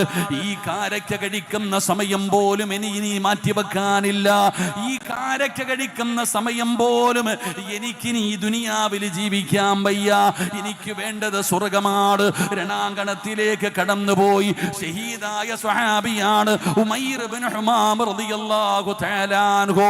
ഇതാ ചെറുപ്പക്കാരാ, അന്നത്തെ ചെറുപ്പക്കാരങ്ങനെയാണ്. ഇന്നത്തെ യുവതലമുറ നേരെ എതിരാണ്. പറയുന്നതിന് വിപരീതം ചെയ്യുകയാണ്, അത് പ്രചരിപ്പിക്കുകയാണ്, ദീനിനെ നാണം കെടുത്തുകയാണ്, പ്രസംഗിക്കുന്ന ഉസ്താദിനെ ട്രോളുകയാണ്. അതുകൊണ്ട് എൻ്റെ പ്രിയപ്പെട്ടവരോട് പറയുകയാണ്, മത്സരിക്കേണ്ടത് നല്ല കാര്യങ്ങൾക്ക് വേണ്ടിയാ, മത്സരിക്കേണ്ടത് നല്ല കാര്യങ്ങൾക്ക് വേണ്ടിയാ. മഹാനായ നബിയുനാ റസൂലുള്ളാഹി സ്വല്ലല്ലാഹു അലൈഹി വസല്ലമ തങ്ങള് ഒരിക്കൽ മസ്ജിദുൻ നബവിയിൽ ഇരുന്നു കൊണ്ട് പറഞ്ഞു, സ്വഹാബാ, അല്ലാഹുവിന്റെ ദീനിനെ സഹായിക്കണം സ്വഹാബാ. എല്ലാവരും ഇറങ്ങി പോവുകയാണ്. സയ്യിദുനാ ഉമർ ഇബ്നുൽ ഖത്താബ് റളിയല്ലാഹു തആല അൻഹു തന്റെ വീട്ടിലേക്ക് നടന്നു പോകുമ്പോൾ മനസ്സിൽ ഒരേ ഒരു ചിന്തയേ ഉള്ളൂ, നിയമസഭയിൽ വിജയിക്കണമെന്നല്ല, MLA ആകണമെന്നല്ല, സ്ഥാനം കിട്ടണമെന്നല്ല. ഉമർ തങ്ങൾക്ക് ഒരേ ഒരു ചിന്തയേ ഉള്ളൂ, എനിക്ക് വിജയിക്കണം പടച്ചവര്, അബൂബക്കറിനെ പരാജയപ്പെടുത്തണം, അബൂബക്കറിനെ പരാജയപ്പെടുത്തണം, എനിക്ക് വിജയിക്കണം തമ്പുരാന്. കാരണം എൻ്റെ പ്രിയപ്പെട്ടവരെ, എപ്പോഴും വിജയിക്കുന്നത് അബൂബക്കർ തങ്ങളാണ്. ഏത് കാര്യത്തിനും ഒന്നാമൻ അബൂബക്കറാണ്, അബൂബക്കറാണ് എന്നും വിജയിക്കുന്നത്. അബൂബക്കറിന്റെ സ്വഭാവം അങ്ങനെയാണ്. നബി തങ്ങൾ ഒരു ദിവസം പറഞ്ഞു, സ്വഹാബാ, സുബഹി നമസ്കാരം കഴിഞ്ഞു. നബി തങ്ങൾ ചോദിക്കുകയാണ്, മൻ അസ്ബഹ മിൻകുമുൽ യൗമ സായിമാ, ഇന്ന് നോമ്പ് പിടിച്ച ആരെങ്കിലും ഉണ്ടോ സഹാബാ? ഇന്ന് നോമ്പ് പിടിച്ച ആരെങ്കിലും ഉണ്ടോ സ്വഹാബാ? അബൂബക്കർ തങ്ങൾ എഴുന്നേക്കുന്ന, ഞാനുണ്ട് നബിയേ, എനിക്കിന്ന് നോമ്പാണ് നബിയേ. നബി തങ്ങൾ ചോദിക്കുന്നു, ഇന്ന് സദക്ക കൊടുത്ത ആരെങ്കിലും ഉണ്ടോ? അബൂബക്കർ എഴുന്നേക്കുന്ന, ഞാനുണ്ട് നബിയേ. ഇന്ന് രോഗസന്ദർശനം നടത്തി ആരെങ്കിലും ഉണ്ടോ? അബൂബക്കർ പറയുന്ന, ഞാനുണ്ട് നബിയേ. ഇന്ന് ജനാസ നിസ്കാരത്തിൽ പങ്കെടുത്ത ആരെങ്കിലും ഉണ്ടോ? അബൂബക്കർ പറയുന്ന, ഞാനുണ്ട് നബിയേ. എന്തു ചോദിച്ചാലും അബൂബക്കറാണ്. അബൂബക്കറാണ്, എന്തിനും ഒന്നാമൻ അബൂബക്കറാണ്. അതുകൊണ്ട് ഒരിക്കലെങ്കിലും എനിക്കൊന്ന് പരാജയപ്പെടുത്തണം. അബൂബക്കർ തങ്ങളെ ഒരു പ്രാവശ്യമെങ്കിലും എനിക്കൊന്ന് തോൽപ്പിക്കണം. മഹാനായ സയ്യിദന ഉമർ ഇബ്നുൽ ഖത്താബ് റളിയല്ലാഹു തആല അൻഹു തന്റെ വീട്ടിലേക്ക് കടന്നു നിന്നു. നമ്മൾ മത്സരിക്കുന്നത് ആവശ്യമില്ലാത്ത കാര്യങ്ങൾക്കാണ്. നമ്മൾ മത്സരിക്കുന്നത് ആവശ്യമില്ലാത്ത കാര്യങ്ങൾക്ക് വേണ്ടി. എന്തൊരു കഷ്ടപ്പാട്, എന്തൊരു പരിശ്രമം, എന്തൊരു ത്യാഗം. എന്റെ പ്രിയപ്പെട്ടവരെ, പള്ളി വരാനും നിസ്കരിക്കാനൊക്കെ പറയുമ്പോൾ എന്തൊരു ചൂടാ ഉസ്താദെ. ഓ, എന്തൊരു ചൂട്, എന്തൊരു പ്രയാസം. ഇലക്ഷന് കിടന്ന് തെക്കും തിടവ് ഓടപ്പം നിനക്കൊന്നും ചൂടില്ലായിരുന്നല്ലോ. സ്ഥാനാർത്ഥിക്ക് വേണ്ടി ചൂടുകൊള്ളാൻ നമുക്ക് എന്തെങ്കിലും പ്രയാസമുണ്ടോ? ഇലക്ഷന് വേണ്ടി രാവും പകലും ചൂടുമില്ല. ഇലക്ഷൻ പെട്ടെന്ന് പ്രഖ്യാപിച്ചു, കുറച്ചു ദിവസമേ ഉള്ളൂ, പിന്നെ ഉറക്കോ ഇല്ല, തീറ്റിയില്ല. സ്ഥാനാർത്ഥിക്ക് വേണ്ടി കിടന്ന് മരിക്കുകയായിരുന്നു. അള്ളാഹു നമുക്ക് ഈമാൻ നൽകി അനുഗ്രഹിക്കുമാറാകട്ടെ. നല്ല കാര്യങ്ങൾക്ക് വേണ്ടി നമുക്ക് പറ്റൂല, നല്ല കാര്യങ്ങൾക്ക് വേണ്ടി നമുക്കൊരു സമയമില്ല. നമ്മൾ മത്സരിക്കുന്ന ആവശ്യമില്ലാത്ത കാര്യങ്ങൾക്ക് വേണ്ടി, നല്ല കാര്യങ്ങൾക്ക് വേണ്ടി മത്സരിക്കണോ? ഇവിടെ തെരഞ്ഞെടുപ്പൊന്നും ഇല്ലല്ലോ അപ്പ പള്ളിയിൽ. അള്ളാഹു കാത്തുരക്ഷിക്കുമാറാകട്ടെ. ആമീൻ പറ, ആമീൻ പറ. ഒരിക്കലും പള്ളിയിൽ, ഓരോ പള്ളികളിൽ എൻ്റെ ഒരു അനുഭവം, ഞാനൊരു പള്ളിയുടെ മുമ്പിൽ ഫ്ലെക്സ് വെച്ചേക്കുന്നു. 36 സ്ഥാനാർത്ഥികൾ ഉണ്ട്, ചിഹ്നവും ഉണ്ട്. എവിടെ? പഞ്ചായത്ത് തിരഞ്ഞെടുപ്പല്ല, അള്ളാഹുടെ പള്ളിയുടെ തിരഞ്ഞെടുപ്പ്. അള്ളാഹു കാത്തുരക്ഷിക്കുമാറാകട്ടെ. അങ്ങനെ പള്ളിയൊക്കെ, പള്ളി എന്ന് പറഞ്ഞാൽ ഇന്ന് തെരഞ്ഞെടുപ്പിന്റെ കാലം. അത് ആർക്കാ ആകണ്ടെന്ന് വെച്ചാൽ ആയാൽ പോരെ. എന്തിനാ ഈ തെരഞ്ഞെടുപ്പൊക്കെ? നീ സെക്രട്ടറിയോ പ്രസിഡന്റോ ആരാന്ന് വെച്ചാൽ ആയിക്കോ. ഇവിടുത്തെ കമ്മിറ്റിക്കാരാരാന്ന് എനിക്കറിയില്ല. അള്ളാഹു ആഫിയത്തുള്ള ദീർഘായുസ്സ് കൊടുക്കുമാറാകട്ടെ. പണ്ടത്തെ കാലത്തൊക്കെ ജനങ്ങൾ വീടുകളിൽ പോയിട്ട് പറയും, നാട്ടുകാരും കൂടെ പറയും, നിങ്ങൾ ജമാഅത്തിന്റെ പ്രസിഡന്റ് ആകണം, നിങ്ങൾ ജമാഅത്തിന്റെ സെക്രട്ടറി ആകണം. അപ്പോൾ പണ്ടുള്ള ആൾക്കാർ പറയും, എനിക്കതിനുള്ള യോഗ്യത ഒന്നുമില്ല, നിങ്ങൾ വേറെ ആരെങ്കിലും പോയി നോക്കാൻ. എനിക്കതിനുള്ള അർഹതയൊന്നുമില്ല, നിങ്ങൾ വേറെ ആരെങ്കിലും പോയി നോക്ക്. പണ്ടത്തെ ആൾക്കാർ അങ്ങനെ. ഇന്ന് കാലഘട്ടം മാറി. ഇന്ന് പോയിട്ട് 500 കൊടുത്തിട്ട് പറയും, പൊതുയോഗത്തിൽ പേര് പറയുമ്പോൾ നീ കൈ വെക്കണമെന്ന്. ഇതാ അവസ്ഥ. പള്ളി പരിപാലനൊക്കെ ഇന്ന് ഭരണമായി മാറി. പള്ളി പരിപാലനൊക്കെ മാറി, ഇന്ന് ഭരണമായി മാറി. എവിടെ ചെന്നാലും ഇമാമിന്റെ ഫോൺ നമ്പരൊന്നും കാണൂല. സെക്രട്ടറി, പ്രസിഡന്റ്, സർവ്വതിൻ്റെയും പേരും ഫോൺ നമ്പറിൽ എഴുതി വെച്ചേക്കും. ഇവിടെ പണ്ടത്തെ ആൾക്കാർക്ക് പള്ളി പരിപാലിക്കാൻ പറഞ്ഞാൽ അവർക്ക് പേടി. നിങ്ങൾ ചിന്തിച്ചു നോക്കിയേ, ഇന്ന് പൈസ കൊടുത്തിട്ട് ഇലക്ഷൻ നടത്തുന്ന കാലം, വോട്ട് പിടിക്കുന്ന കാലം. നിങ്ങൾ ചിന്തിച്ചു നോക്കിയാൽ, പണ്ടുള്ള പ്രായമുള്ള ആൾക്കാർ പള്ളിപ്പറമ്പിൽ കയറുമ്പോൾ ചെരുപ്പ് കൈ പിടിക്കും. അവര് ചെരുപ്പൂരി കൈ പിടിച്ചിട്ടാ പള്ളി കയറുക. ചിലരിറങ്ങിപ്പോകുന്ന സമയത്ത് ചെരുപ്പ് ഇങ്ങനെ മതിലിന്റെ ഗേറ്റിന്റെ അവിടെ ഇങ്ങനെ തട്ടും, എന്നിട്ട് ഇറങ്ങിപ്പോവാ. എന്തെന്ന് വെച്ചാൽ പറയും, പള്ളിയിലെ മണ്ണ് ചെരുപ്പിനടിയിൽ പറ്റിയിട്ട് അതെടുത്തുകൊണ്ട് പുറത്തിട്ട അള്ളാഹു എങ്ങാനും ചോദിക്കുമോ എന്ന് പേടിച്ചിട്ട് പള്ളി വരുമ്പോൾ ചെരുപ്പ് പോലും ധരിക്കാത്ത കാരണവന്മാരുണ്ടായിരുന്നു. ഇന്ന് പള്ളിയുടെ ബാത്റൂമിന്റെ മുമ്പിൽ കിടക്കുന്ന ചെരുപ്പിന്റെ മൂക്ക് വരെ വെട്ടിയിട്ടിരിക്കുക, അടിച്ചുകൊണ്ട് പോകാതിരിക്കാൻ. അള്ളാഹു കാത്തുരക്ഷിക്കുമാറാകട്ടെ. പള്ളിയുടെ ബാത്റൂമിൽ എന്തിനാ ഇപ്പൊ വെട്ടിയിടുന്നത്? പള്ളി അത് എല്ലാവർക്കും അറിയണ കാര്യം. എൻ്റെ പ്രസിഡന്റ്, ഇവിടെ മൂത്രപ്പേരയുടെ മുമ്പിൽ കിടക്കുന്ന ചെരുപ്പ് അതെല്ലാവർക്കും അറിയാം. എന്തിനാണ് അതിന്റെ മൂക്ക് വെട്ടണമെന്നറിയില്ല. ഈ ബാത്റൂമിൽ ഇട്ടിരിക്കണത് ചങ്ങലയിലാ കെട്ടിയിരിക്കണ കപ്പ് എന്തിനാന്നറിയില്ല. ഇത് നമ്മൾ ചിരിക്കാൻ പറഞ്ഞല്ലോ. ഒന്ന് ചിന്തിച്ചു നോക്കി എന്തേന്ന്. ഇവിടെ വെള്ളിയാഴ്ച പള്ളി വന്നിട്ട് ഇറങ്ങിപ്പോകുമ്പോ വാപ്പ തിരയ, ചെരുപ്പ് കാണുന്നില്ല. അത് പോയി, കൊണ്ടുപോണ്ടവൻ പോയി. സുബ്ഹാനല്ലാഹ്. അല്ലാഹു നമുക്ക് ഈമാൻ തരുമാറാകട്ടെ. ഇതാ അവസ്ഥയെന്നറിയോ? വല്ലാത്തൊരവസ്ഥയിടോ. ഇന്നൊന്നും മാറുന്നില്ല. പ്രസിഡന്റ്, സെക്രട്ടറിയും കമ്മിറ്റിക്കാരായി കഴിഞ്ഞാൽ ഇൽമോടിച്ച ആലിമ ഉസ്താദിന്റെ റൂം ഇങ്ങോട്ട് പോകണം കമ്മിറ്റിക്കാരുടെ അവസ്ഥയിലേക്ക്. ഇതാ അവസ്ഥ. അള്ളാഹു ഇവിടുത്തെ മഹല്ല് കമ്മിറ്റി അള്ളാഹു അനുഗ്രഹിക്കുമാറാകട്ടെ. നാടുമായിട്ടും അൽഹംദുലില്ലാ നല്ല ദീനീ ബോധമുള്ളൊരു നാടാ. അള്ളാഹു ഇതിനാവശ്യമൊന്നുമില്ല, ഇങ്ങനെ തന്നെ പോകണം. അൽഹംദുലില്ലാ. ആർക്കാണോ പ്രസിഡന്റ്? പിന്നെ ഈ സത്യം പറഞ്ഞ ഈ പ്രസിഡന്റും സെക്രട്ടറിയും ഒന്നും ആകാൻ പാടില്ലടോ. ഇവരോടല്ല ഞാൻ പറയണത്, നിങ്ങളോട്. നിങ്ങളൊന്നും മത്സരിക്കാനൊന്നും നിൽക്കരുത്. ഞാൻ നിങ്ങളോട് പറയുന്നത്, ഖുർആനിലെ ഒരായത്തിന്റെ അർത്ഥം അറിഞ്ഞാൽ പിന്നെ ആരും പണിക്ക് പോവില്ല. അള്ളാന്റെ വിശുദ്ധമായ ഖുർആനിലെ ഒരായത്തിന്റെ അർത്ഥം പറഞ്ഞു കഴിഞ്ഞാൽ പിന്നെ പ്രസിഡന്റും സെക്രട്ടറിയും ഒന്നും ആരും ആവില്ല. അവനവന്റെ കാര്യം നോക്കി നടക്കും. ഞാൻ ആയത്ത് പറഞ്ഞു തരുന്നില്ല. ഈ ചങ്ങായിമാര് രാജിവെച്ചാലോ? അള്ളാഹു കാത്തുരക്ഷിക്കുമാറാകട്ടെ. ഞാൻ പറഞ്ഞ അവസ്ഥാനടി വെച്ചാൽ മതി. ഖുർആനിലെ ഒരായത്തിന്റെ അർത്ഥം മനസ്സിലാക്കിയ പിന്നെ നമ്മളതിന് നിൽക്കൂല. അത്രയ്ക്കും ഭയക്കേണ്ട ഒരു കാര്യമാണ് പള്ളി. അൽഹംദുലില്ലാ. അള്ളാഹു നമുക്ക് ഈമാൻ തരുമാറാകട്ടെ. ഉമർ ഇബ്നുൽ ഖത്താബ് റളിയല്ലാഹു തആല അൻഹു രാജ്യം ഭരിക്കുമ്പോൾ, ഉമർ തങ്ങൾ രാജ്യം ഭരിക്കണ കാലത്ത് ഒരാൾ റൂമിൽ കയറി വന്നു. ഉമർ തങ്ങളുടെ റൂമിലേക്ക് ഒരാൾ കയറി വന്നു. കുടുംബക്കാരൻ കയറി വന്നു. ഇറങ്ങിപ്പോണേ ഇല്ല. ഈ ചങ്ങാതി ഇങ്ങനെ ഇരുന്ന് കഥ പറയുക. ഇപ്പൊ പോകേണ്ട സമയം കഴിഞ്ഞിട്ട് ഇയാൾ പോകാതെ ഇങ്ങനെ ഇരുന്ന് കാര്യം സംസാരിച്ചുകൊണ്ടിരുന്നപ്പോ ഉമർ തങ്ങൾ പതുക്കെ വിളക്കം അണച്ചു വെച്ചു. കത്തിച്ചു വെച്ചിരുന്ന വിളക്കണച്ചു. ഇയാൾ അങ്ങോട്ട് വൈലന്റായി. ഇയാൾ ഉമർ തങ്ങളുടെ നേരെ കിടന്ന് ചാട്, എന്തിനാ വിളക്കണച്ച നീ? കുടുംബക്കാരനെ ഉമർ തങ്ങൾ അങ്ങോട്ട് കയറി കയർക്ക, നീ തന്നെ നാണം കെടുത്തിയതാ, കളിയാക്കുന്നോ?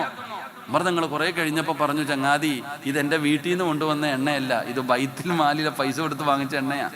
നീ എൻ്റെ അടുത്ത് കുടുംബകാര്യം പറഞ്ഞുകൊണ്ടിരിക്കുമ്പോൾ ഇത് കത്തിച്ചു വെച്ചാൽ ചിലപ്പോൾ അള്ളാന്റെ മുമ്പിൽ കണക്ക് പറയേണ്ടി വരുന്നു. എത്രത്തോളം പേടിക്കണം സഹോദര. എൻ്റെ പ്രിയപ്പെട്ട സഹോദരങ്ങളെ, നമ്മൾ മത്സരിക്കുന്ന ആവശ്യമില്ലാത്ത കാര്യത്തിനാ. എന്നാൽ അബൂബക്കർ തങ്ങളും ഉമർ തങ്ങളും മത്സരിക്കുക, അബൂബക്കറിനെ പരാജയപ്പെടുത്തണം. വീട്ടിൽ ചെന്നിട്ട് തന്റെ സമ്പാദ്യം മുഴുവനും എടുത്ത് 2 വിഹിതമാക്കി സമ്പത്തിന്റെ പകുതി എടുത്തു. ഉമർ തങ്ങൾ ചിന്തിക്ക, എന്തായാലും അബൂബക്കർ എന്നെ പോലെ കൊണ്ടുവരൂല, അബൂബക്കർ കൊണ്ടുവരൂല. നേരെ സമ്പത്തിന്റെ പകുതി എടുത്തുകൊണ്ടില്ല ഹദറത്ത് റസൂലില്ല സ്വല്ലല്ലാഹു അലൈഹി വസല്ലം നബി തങ്ങളുടെ മുമ്പിൽ കൊണ്ടുപോയി കൊടുത്തിട്ട് പറഞ്ഞു, നബിയേ എന്റെ സമ്പത്തിന്റെ പകുതി അള്ളാഹുവിന്റെ ദീനിന് വേണ്ടി. നബി തങ്ങൾക്ക് എന്നാ സന്തോഷം അറിയോ? ഇവിടെ നിങ്ങൾ വല്ലാതെ ദുആ ചെയ്തു. ഉമർ തങ്ങൾക്ക് വേണ്ടി പ്രത്യേകം ദുആ ചെയ്തു. തന്റെ സമ്പാദ്യത്തിന്റെ പകുതി കൊണ്ടുവന്ന് അള്ളാഹുവിന്റെ ദീനിന് കൊടുത്തു. ഉമർ തങ്ങൾ ഇങ്ങനെ മാറി നിൽക്കുന്നുണ്ട്. ഓരോരുത്തരും അവരവരുടെ കയ്യിലുള്ളതുമായി വരുന്നു, നബി തങ്ങളുടെ കയ്യിൽ കൊടുക്കുന്നു, ദുആ ചെയ്യുന്നു. ഉമർ തങ്ങൾ ഇങ്ങനെ നോക്കി നിൽക്കണം, അബൂബക്കർ എവിടെ?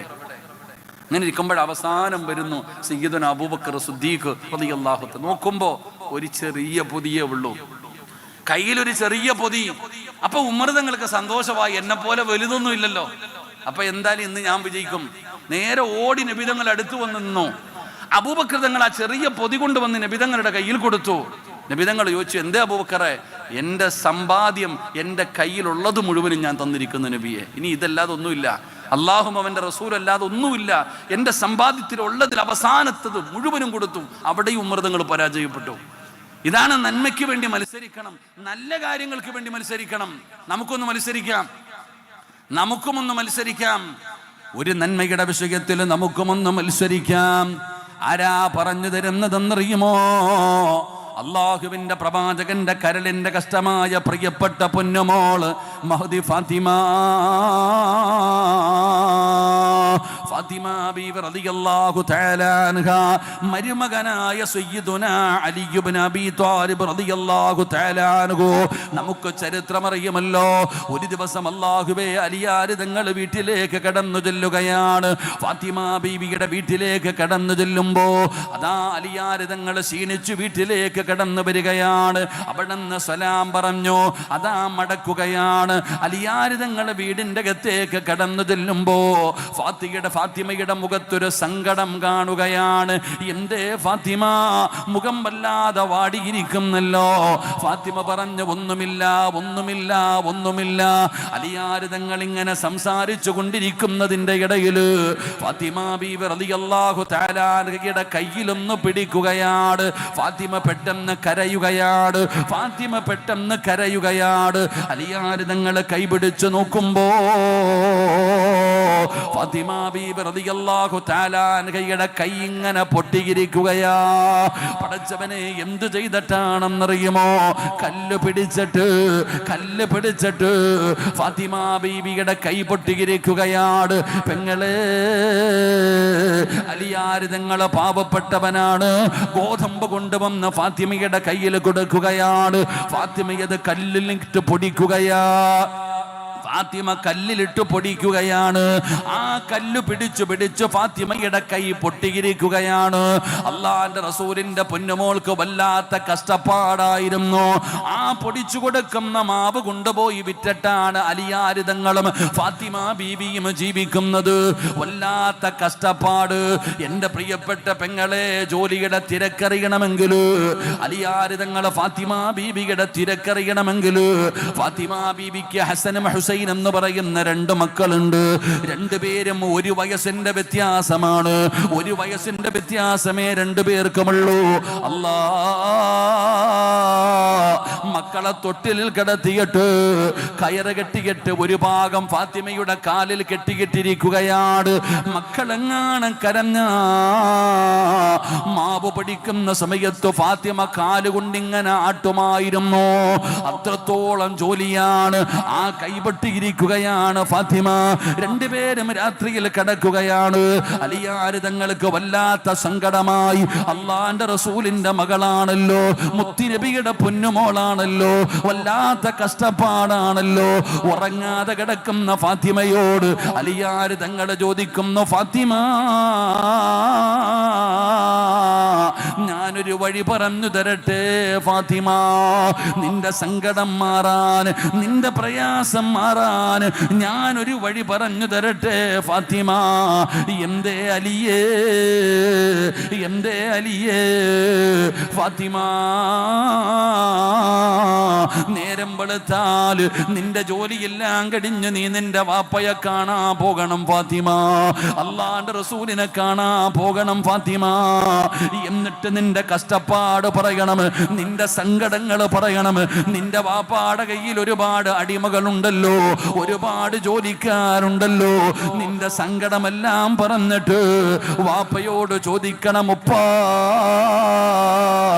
എനിക്ക് സഹായത്തിനൊരു ജോലിക്കാരനെ വേണം വാപ്പാ, എനിക്ക് സഹായത്തിന് ഒരു ജോലിക്കാരനെ വേണം വാപ്പാ.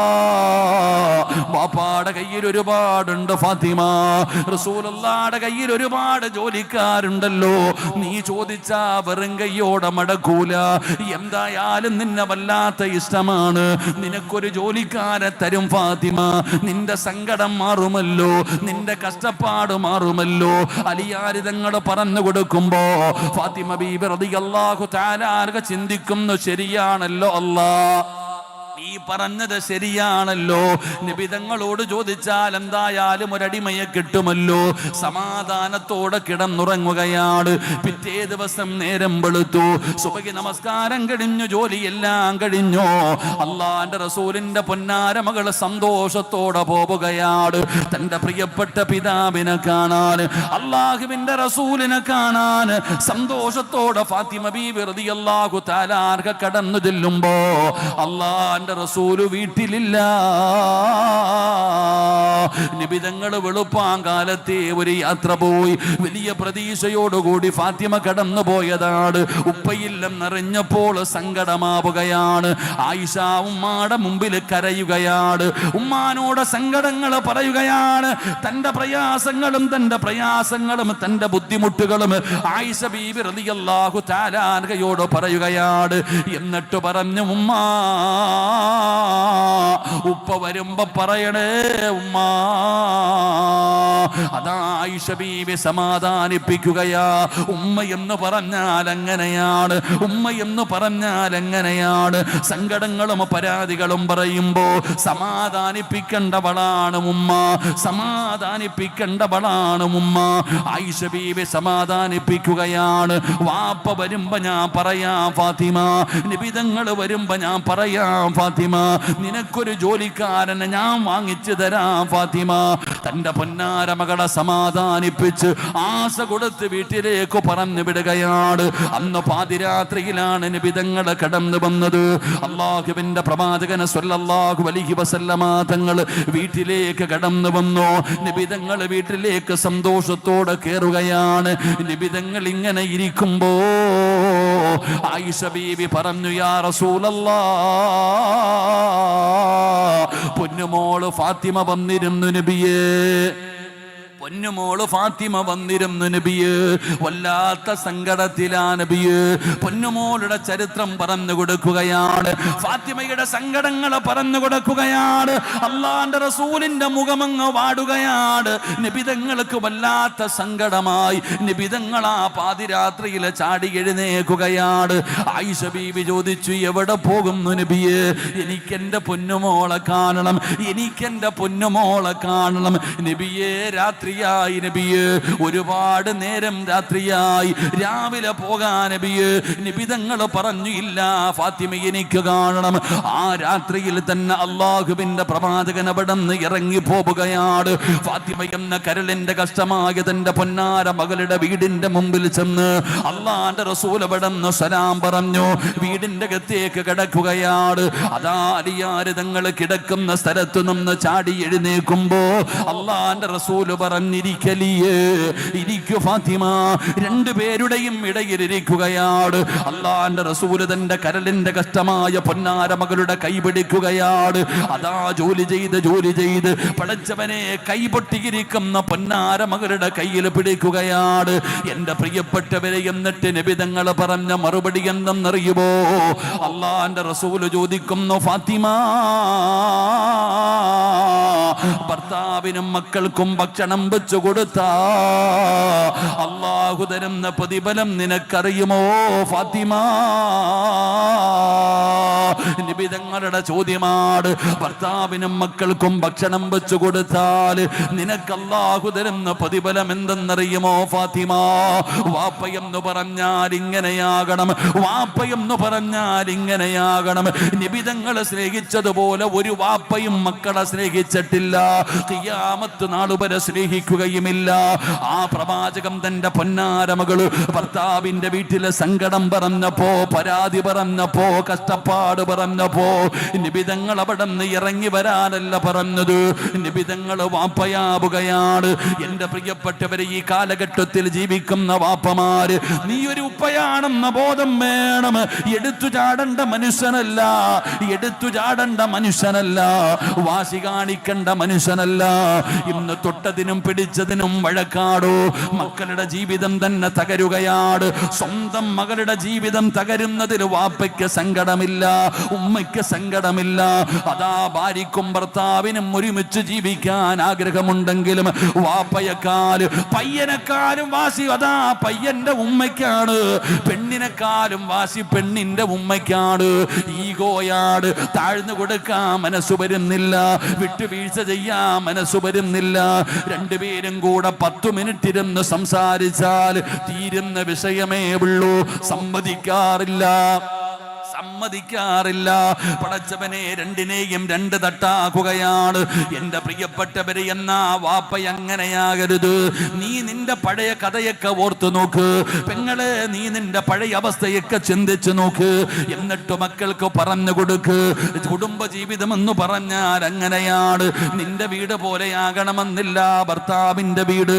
ഞാൻ പറഞ്ഞു വന്നത് നബിതങ്ങളെ സമാധാനിപ്പിക്കുകയാണ്. എന്നിട്ട് അവസാനം ചോദിച്ചു, ഫാത്തിമ,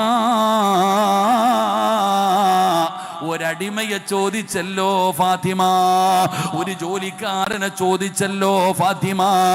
മോളെ ഫാത്തിമ, ജോലിക്കാരനെ വേണോ, അള്ളാഹുവിന്റെ മുമ്പിൽ പ്രതിഫലം കിട്ടുന്ന ഒരു നന്മ വേണോ? അള്ളാന്റെ റസൂലിന്റെ ചോദ്യമാണ്. നിനക്ക് സഹായത്തിനൊരു പണിക്കാരനെ വേണോ, അള്ളാഹുവിന്റെ മുമ്പിൽ പ്രതിഫലം കിട്ടുന്ന ഒരു നന്മ വേണോ? വാപ്പാ, എനിക്ക് അല്ലാഹുവിന്റെ മുമ്പിൽ പ്രതിഫലം കിട്ടുന്ന ഒരു നന്മ വേണം ബാപ്പാ. മുത്തുനബിയുടെ പൊന്നാര മകള് ചോദിക്കുമ്പോ എന്താണ് ഉപ്പ? അല്ലാഹുവിന്റെ പ്രവാചകൻ അവിടെന്ന് പറഞ്ഞു കൊടുത്തു, ഫാത്തിമ, കിടന്നുറങ്ങുന്നതിന് മുമ്പ് അല്ലാഹുവിന്റെ റസൂൽ തന്റെ പൊന്നാര മകളോട് പറഞ്ഞു കൊടുക്കുകയാണ്, കിടന്നുറങ്ങുന്നതിന് മുമ്പ് സുബ്ഹാനല്ലാഹ്, അൽഹംദുലില്ലാഹ്, അല്ലാഹു അക്ബർ. അല്ലാഹുവിന്റെ പ്രവാചകൻ തന്റെ പൊന്നാര മകൾക്ക് പറഞ്ഞു കൊടുത്ത ഒരു അറിവാണ്. ഉറങ്ങുന്നതിന് മുമ്പ് 33 പ്രാവശ്യം സുബ്ഹാനല്ലാഹ്, 33 പ്രാവശ്യം അൽഹംദുലില്ലാഹ്, 34 പ്രാവശ്യം അല്ലാഹു അക്ബർ. ഈ ദിക്ർ പറഞ്ഞിട്ടേ ഉറങ്ങാവൂ ഫാത്തിമ. ഇത് അല്ലാഹുവിന്റെ മുമ്പിൽ വലിയ നന്മ കിട്ടുന്ന പ്രതിഫലമാണെന്ന് ആദരവായ പ്രവാചകൻ നബി മുഹമ്മദ് മുസ്തഫ സല്ലല്ലാഹു അലൈഹി വസല്ലമ തങ്ങൾ പഠിപ്പിക്കുമ്പോൾ നിങ്ങൾ ചിന്തിക്കും, ഇത്രയും നേരം എടുത്തത് സുബ്ഹാനല്ലാഹ് പറയാനാണോ, അൽഹംദുലില്ലാഹ് പറയാനാണോ, അല്ലാഹു അക്ബർ പറയാനാണോ? കാരണം ഇതൊക്കെ നമുക്ക് സാധാരണ ചെറിയ ഒരു നന്മയായി പോയി. നമുക്കതിന് വലിയ സ്ഥാനം കൊടുക്കുന്നില്ല. നമുക്കതിന്റെ മഹത്വം അറിയാഞ്ഞിട്ടാണ്, നമുക്കതിന്റെ പ്രതിഫലം അറിയാഞ്ഞിട്ടാണ്. പക്ഷെ അല്ലാഹുവിന്റെ പ്രവാചകം തന്റെ പൊന്നാര മകളോട് പറഞ്ഞു കൊടുക്കുകയാണ്, പെങ്ങളെ, 27 കൊല്ലമേ ഫാത്തിമ ജീവിച്ചുള്ളൂ. ഫാത്തിമ 29 വയസ്സ് വരെ ജീവിച്ചുള്ളൂ. 29ാമത്തെ വയസ്സിലാണ് ഫാത്തിമ ലോകത്തോട് വിട പറയുന്നത്. മരിക്കുന്ന ദിവസം വരെ മറന്നില്ല ഉമ്മ. അല്ലാഹുവിന്റെ പ്രവാചകന്റെ പൊന്നാരമകള് വാപ്പ പറഞ്ഞു കൊടുത്ത ആ ഒരു നന്മയുണ്ടല്ലോ, ആ സുബ്ഹാനല്ലാഹ് ഉണ്ടല്ലോ, ആ അൽഹംദുലില്ലാഹ് ഉണ്ടല്ലോ, ആ അല്ലാഹു അക്ബർ ഉണ്ടല്ലോ. ഫാത്തിമ ബീബി റളിയല്ലാഹു തആല മരിക്കുന്ന ദിവസം വരെ മറന്നിട്ടില്ല, മരിക്കുന്നത് വരെ മുടക്കിയിട്ടില്ല. അലിയാർ തങ്ങൾ പറയുകയാ, ഫമാ തറക്തുഹാ ബഅദ സമിഅതുഹാ മിൻ റസൂലില്ലാഹ്, ഞാനും മുടക്കിയിട്ടില്ല.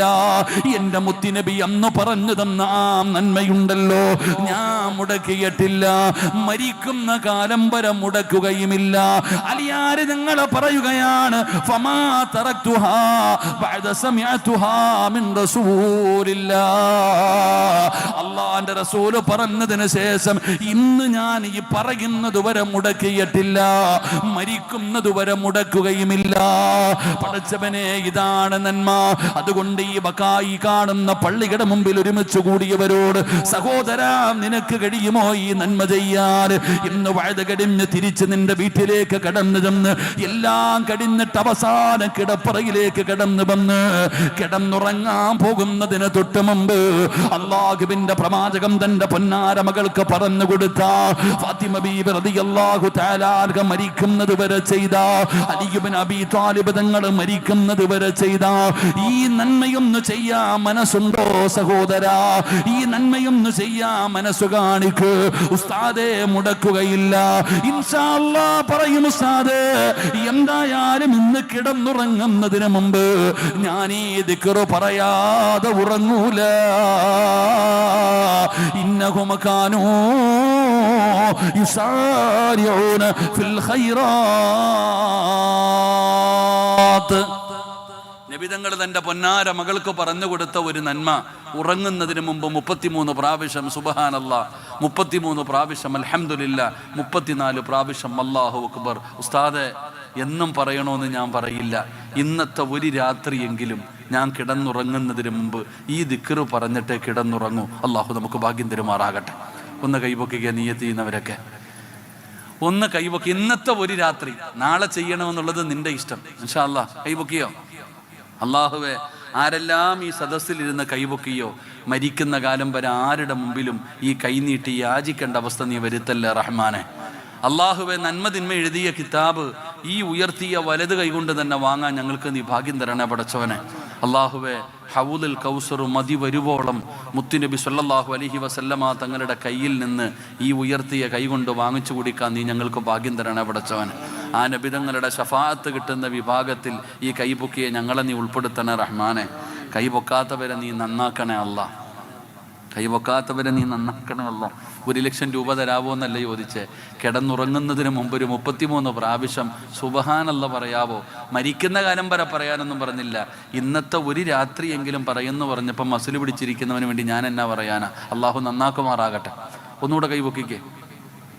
അൽഹംദുലില്ലാഹ്. ഇപ്പോൾ കുറച്ച് കൈ കൂടെ പൊങ്ങി. അൽഹംദുലില്ലാഹ്. അള്ളാഹു ബർക്കത്ത് ചെയ്യുമാറാകട്ടെ. അപ്പോൾ നമുക്കതിനെക്കുറിച്ച് അറിയാഞ്ഞിട്ടാ. ഇവിടെ നിസ്കാരം കഴിഞ്ഞു, നമ്മൾ സുബ്ഹാനല്ലാഹ് പറയും. നബിതങ്ങൾ ഒരിക്കൽ സഹാബത്ത് നബിതങ്ങളോട് ചോദിച്ചു, നബിയെ, ഈ പ്രതിഫലം മുഴുവനും സമ്പന്നന്മാർ കൊണ്ടുപോവാ, അവർ സക്കാത്ത് കൊടുക്കുന്നു, സദഖ കൊടുക്കുന്നു, ഉംറയ്ക്ക് പോകുന്നു, ഹജ്ജിന് പോകുന്നു, ഞങ്ങൾ എന്ന് പോകാനാ? ഞങ്ങളുടെ കയ്യിൽ ഒന്നുമില്ല, ഈ പാവപ്പെട്ട ഞങ്ങൾ ഇന്ന് ഹജ്ജിന് പോകാനാ, എന്ന് ഉംറയ്ക്ക് പോകാനാ? അപ്പം നബിതങ്ങൾ സഹാബത്തിനോട് ചോദിച്ചു, നിങ്ങൾക്ക് ഹജ്ജിൻ്റെ പ്രതിഫലം കിട്ടുന്ന ഒരു നന്മ ഞാൻ പറഞ്ഞു തരട്ടെ.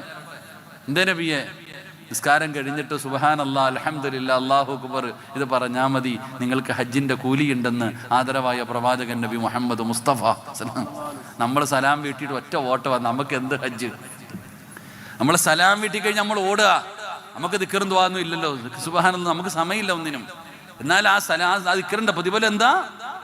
ഹജ്ജ് ചെയ്ത കൂലി കിട്ടുന്ന ഒരു നന്മയാടോ ആ 33 പ്രാവശ്യം വെച്ച് ആ ദിക്ർ പറയല്. അതാണ് ആ ദിക്റിന്റെ മഹത്വം. അല്ലാഹു നമുക്ക് പഠിക്കാൻ ഭാഗ്യം തരുമാറാകട്ടെ. അപ്പോൾ ഇൻഷാ അല്ലാഹ് എൻ്റെ പ്രിയപ്പെട്ട സഹോദരങ്ങളെ, കൈവക്കാൻ പറഞ്ഞപ്പോൾ എല്ലാവരും കൈവക്കി നിയ്യത്ത് ചെയ്തു. കലക്കവെള്ളത്തിൽ മീൻ പിടിക്കാൻ എല്ലാവർക്കും പറ്റും. പക്ഷേ ഇന്ന് രാത്രി പോയി കിടന്നുറങ്ങുന്നതിന് മുമ്പ് നിനക്കത് ചെയ്യാൻ പറ്റിയാൽ, നിന്റെ മനസ്സിങ്ങനെ പറയുന്നുണ്ട്, സിറാജ് പറഞ്ഞല്ലേ പറയണം, സുബ്ഹാനല്ലാഹ് പറയണം, അൽഹംദുലില്ലാഹ് പറയണം എന്ന് പറഞ്ഞ് നിന്റെ മനസ്സ് നിന്നെ കൊണ്ട് അത് ചെയ്യിപ്പിച്ച അൽഹംദുലില്ലാഹ് നീ രക്ഷപ്പെട്ടു. അല്ലാഹു ഭാഗ്യം തരുമാറാകട്ടെ. ഇൻഷാ അല്ലാഹ് പറയൂലേ? ഒരു നല്ല ഇൻഷാ അല്ലാഹ് പറഞ്ഞേരെ. ഇൻഷാ അല്ലാഹ്, അൽഹംദുലില്ലാഹ്, അല്ലാഹു ഭാഗ്യം തരുമാറാകട്ടെ. അതാ വഴുത്, ഇങ്ങനെ വേണം വഴുത്. ഞാനിങ്ങനെ പറയുക, ഇപ്പോൾ പണ്ടത്തെ പോലെ ഒന്നല്ല, പറയുക, ചെയ്യിപ്പിക്കുക. ചെറുതാണെങ്കിൽ അത് മതി. അൽഹംദുലില്ലാഹ്, അള്ളാഹു ഭാഗ്യം തരുമാറാകട്ടെ. 2 അള്ളാഹുവിൻ്റെ വിശുദ്ധമായ ഖുർആൻ. 10:27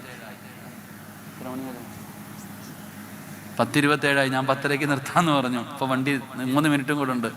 അടുത്ത പറയണോ നിർത്തണോ? നിങ്ങൾ പറയാൻ പറഞ്ഞാൽ പറയില്ലെങ്കിൽ ഞാൻ നിർത്തും. എന്ത് വേണം? വിശക്കുന്നവന് വല്ലതും കൊടുത്തിട്ടേ കാര്യമുള്ളൂ. മട്ടൻ മന്തി അടിച്ചിട്ടിരിക്കുന്നവന് കൊടുത്തിട്ട് കാര്യമില്ല. വേണോ വേണ്ടേ?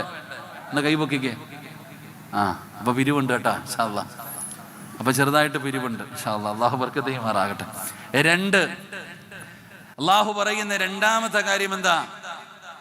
1ാമത്തെ കാര്യം, ഒരു നന്മ പറഞ്ഞു കഴിഞ്ഞാൽ അത് ചെയ്യാനുള്ള ഒരു മനസ്സ്, ആഗ്രഹം അതുണ്ടാകും മനുഷ്യന്. 2 അള്ളാഹു പറയാ, ഇന്നഹും കാനൂ യുസാരിഊന ഫിൽ ഖൈറാത്ത് വയദഊനനാ റഹബൻ വറഹബാ. അള്ളാഹുവിന്റെ വിശുദ്ധമായ ഖുർആൻ പറയുന്ന 2 അവർക്കുള്ള 2ാമത്തെ ഗുണമെന്താ? ജീവിതത്തിൽ എന്ത് പ്രയാസം വന്നാലും, ദുരിതം വന്നാലും, സങ്കടം വന്നാലും, എന്തു പ്രതിസന്ധി വന്നാലും അവർ അള്ളാഹുവിനോട് ദുആ ചെയ്യും. പ്രതീക്ഷയോടുകൂടി അള്ളാഹുവിൻ്റെ മുമ്പിൽ അവർ കൈയുയർത്തുന്നവരാണെന്ന് അള്ളാഹുവിൻ്റെ വിശുദ്ധ ഖുർആൻ. അള്ളാഹു നമുക്ക് ഈമാൻ തരുമാറാകട്ടെ. ജീവിതത്തിൽ എന്ത് പ്രയാസമാകട്ടെ, പ്രതിസന്ധിയാകട്ടെ, എത്ര വലിയ സങ്കടമാകട്ടെ, എന്തു വിഷയം വന്നാലും അവർ പടച്ച റബ്ബിൻ്റെ മുമ്പിൽ പ്രതീക്ഷയോടുകൂടി കൈനീട്ടും. ദുആ ചെയ്യുന്നവർ അവർ നാളെ ഫിർദൗസിന്റെ അവകാശികൾ. അള്ളാഹു ആ കൂട്ടത്തിൽ നമ്മളെ പെടുത്തുമാറാകട്ടെ. ഇപ്പം മനസ്സിലൊരു സമാധാനം. ഉസ്താദെ, ഞാൻ ദുആ ചെയ്യാറുണ്ട്. നമ്മളൊക്കെ ദുആ ചെയ്യുന്നവരാ. ഇതിപ്പോൾ ബക്കറ്റ് എടുക്കാൻ സമയം. അൽഹംദുലില്ലാ. സ്കാനിങ് ഒക്കെ ഉണ്ടില്ലപ്പാ, മാഷാ അല്ലാഹ്. അൽഹംദുലില്ലാ. വേറെ പിരിവോ കാര്യങ്ങളൊന്നും ഇല്ല. ഇൻഷാ അല്ലാഹ് അൽഹംദുലില്ലാ നിങ്ങളുടെ മുമ്പിലേക്ക് വരികയാ. അവസാനമായിട്ട് നമ്മളെ കൊണ്ട് എന്താണോ കൊടുക്കാൻ കഴിയുക, സദഖത്തു റദ്ദുൽ ബലാ, സദക്ക വിപത്തുകളെ തട്ടിമാറ്റും. നമ്മുടെ പൈസ അള്ളാഹിക്കൊന്നും ആവശ്യമില്ല, നമ്മളാണ് ആവശ്യക്കാർ. വണ്ടിയിൽ ഇങ്ങനെ പായുമ്പോൾ എത്ര അപകടങ്ങൾ കാണുന്നവരാ നമ്മൾ. എത്രയോ രോഗികളെ കാണുന്നു. പടച്ചവനെ, ക്യാൻസറും ട്യൂമറും എന്തെല്ലാം മാരക രോഗങ്ങൾ പിടിച്ചവരെ, കയ്യും കാലും ഇല്ലാത്ത എത്രയോ പേരെ കാണുന്നു. എന്തെല്ലാം പ്രതിസന്ധികളിൽ, പ്രയാസങ്ങളിൽ കഴിയുന്നവർ. ഇന്നൊരു ഉമ്മ പറഞ്ഞു, ഉസ്താദെ, ഭർത്താവ് മരിച്ചു, ഒരു മകനും മരിച്ചു, ആകെ ഉള്ള ഒരു മകൻ രോഗിയായി കിടക്കുക. എന്താ ഉമ്മാനോട് പറയുക? അള്ളാഹു ഉമ്മയ്ക്ക് സ്വർഗം കൊടുക്കുമാറാകട്ടെ. എടോ, ഇത് തന്നെ ഓരോ ദിവസം ഉസ്താദിൻ്റെയൊക്കെ ലൈവിൽ ഓരോരുത്തരുടെ ദുആ വസിയ്യത്തുകൾ. സത്യം പറഞ്ഞാൽ ഞാൻ ഈ അടുത്ത് ഉസ്താദിൻ്റെ എൻ്റെ വൈഫ് ഇങ്ങനെ ഒരു ദിവസം ഇങ്ങനെ കേട്ടപ്പോൾ ഞാൻ ചിന്തിച്ചു, നമുക്കൊന്നും അള്ളാഹു ഒന്നും തന്നിട്ടില്ലടോ. ഓരോ മനുഷ്യന്മാരുടെ സങ്കടങ്ങൾ കേൾക്കുമ്പോൾ നമുക്കൊന്നുമില്ല. അത് വെച്ച് നോക്കുമ്പോൾ നമ്മളൊക്കെ എത്ര അള്ളാഹിനെ സ്തുതിക്കണം. നമ്മളെല്ലാവരും ദുആ ചെയ്യുന്നവരാ.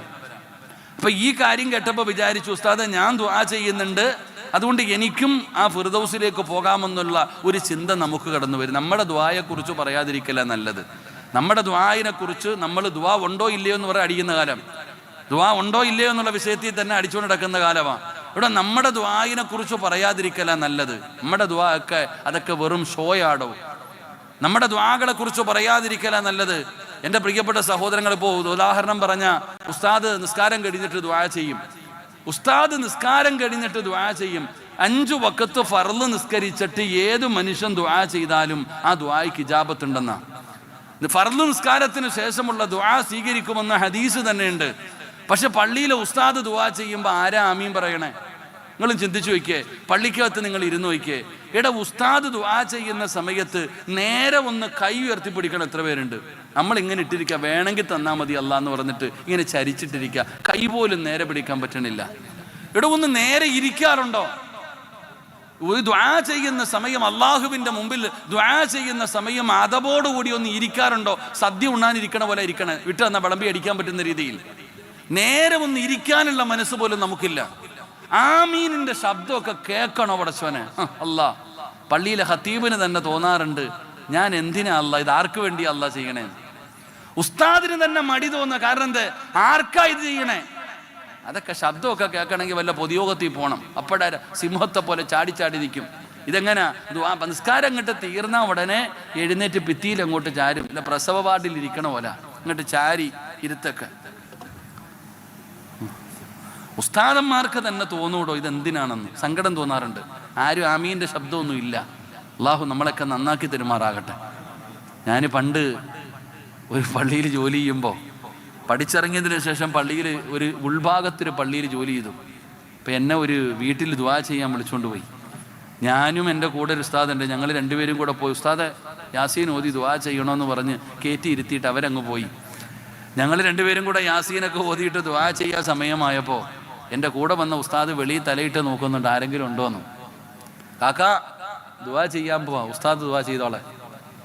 വീട്ടുകാരെ വിളിക്കുന്ന ദുആ ചെയ്യാം, ഉസ്താദ് ചെയ്തോളാൻ. ഇയാൾ എന്നെയും നോക്കുന്നുണ്ട്, ഞാൻ ഉസ്താദിനെയും നോക്കുന്നു. ഞങ്ങൾ പരസ്പരം അങ്ങോട്ടും ഇങ്ങോട്ടും നോക്കുക, യാസീൻ ഓതിയിട്ട് ഇങ്ങനെ ഇരിക്കുക.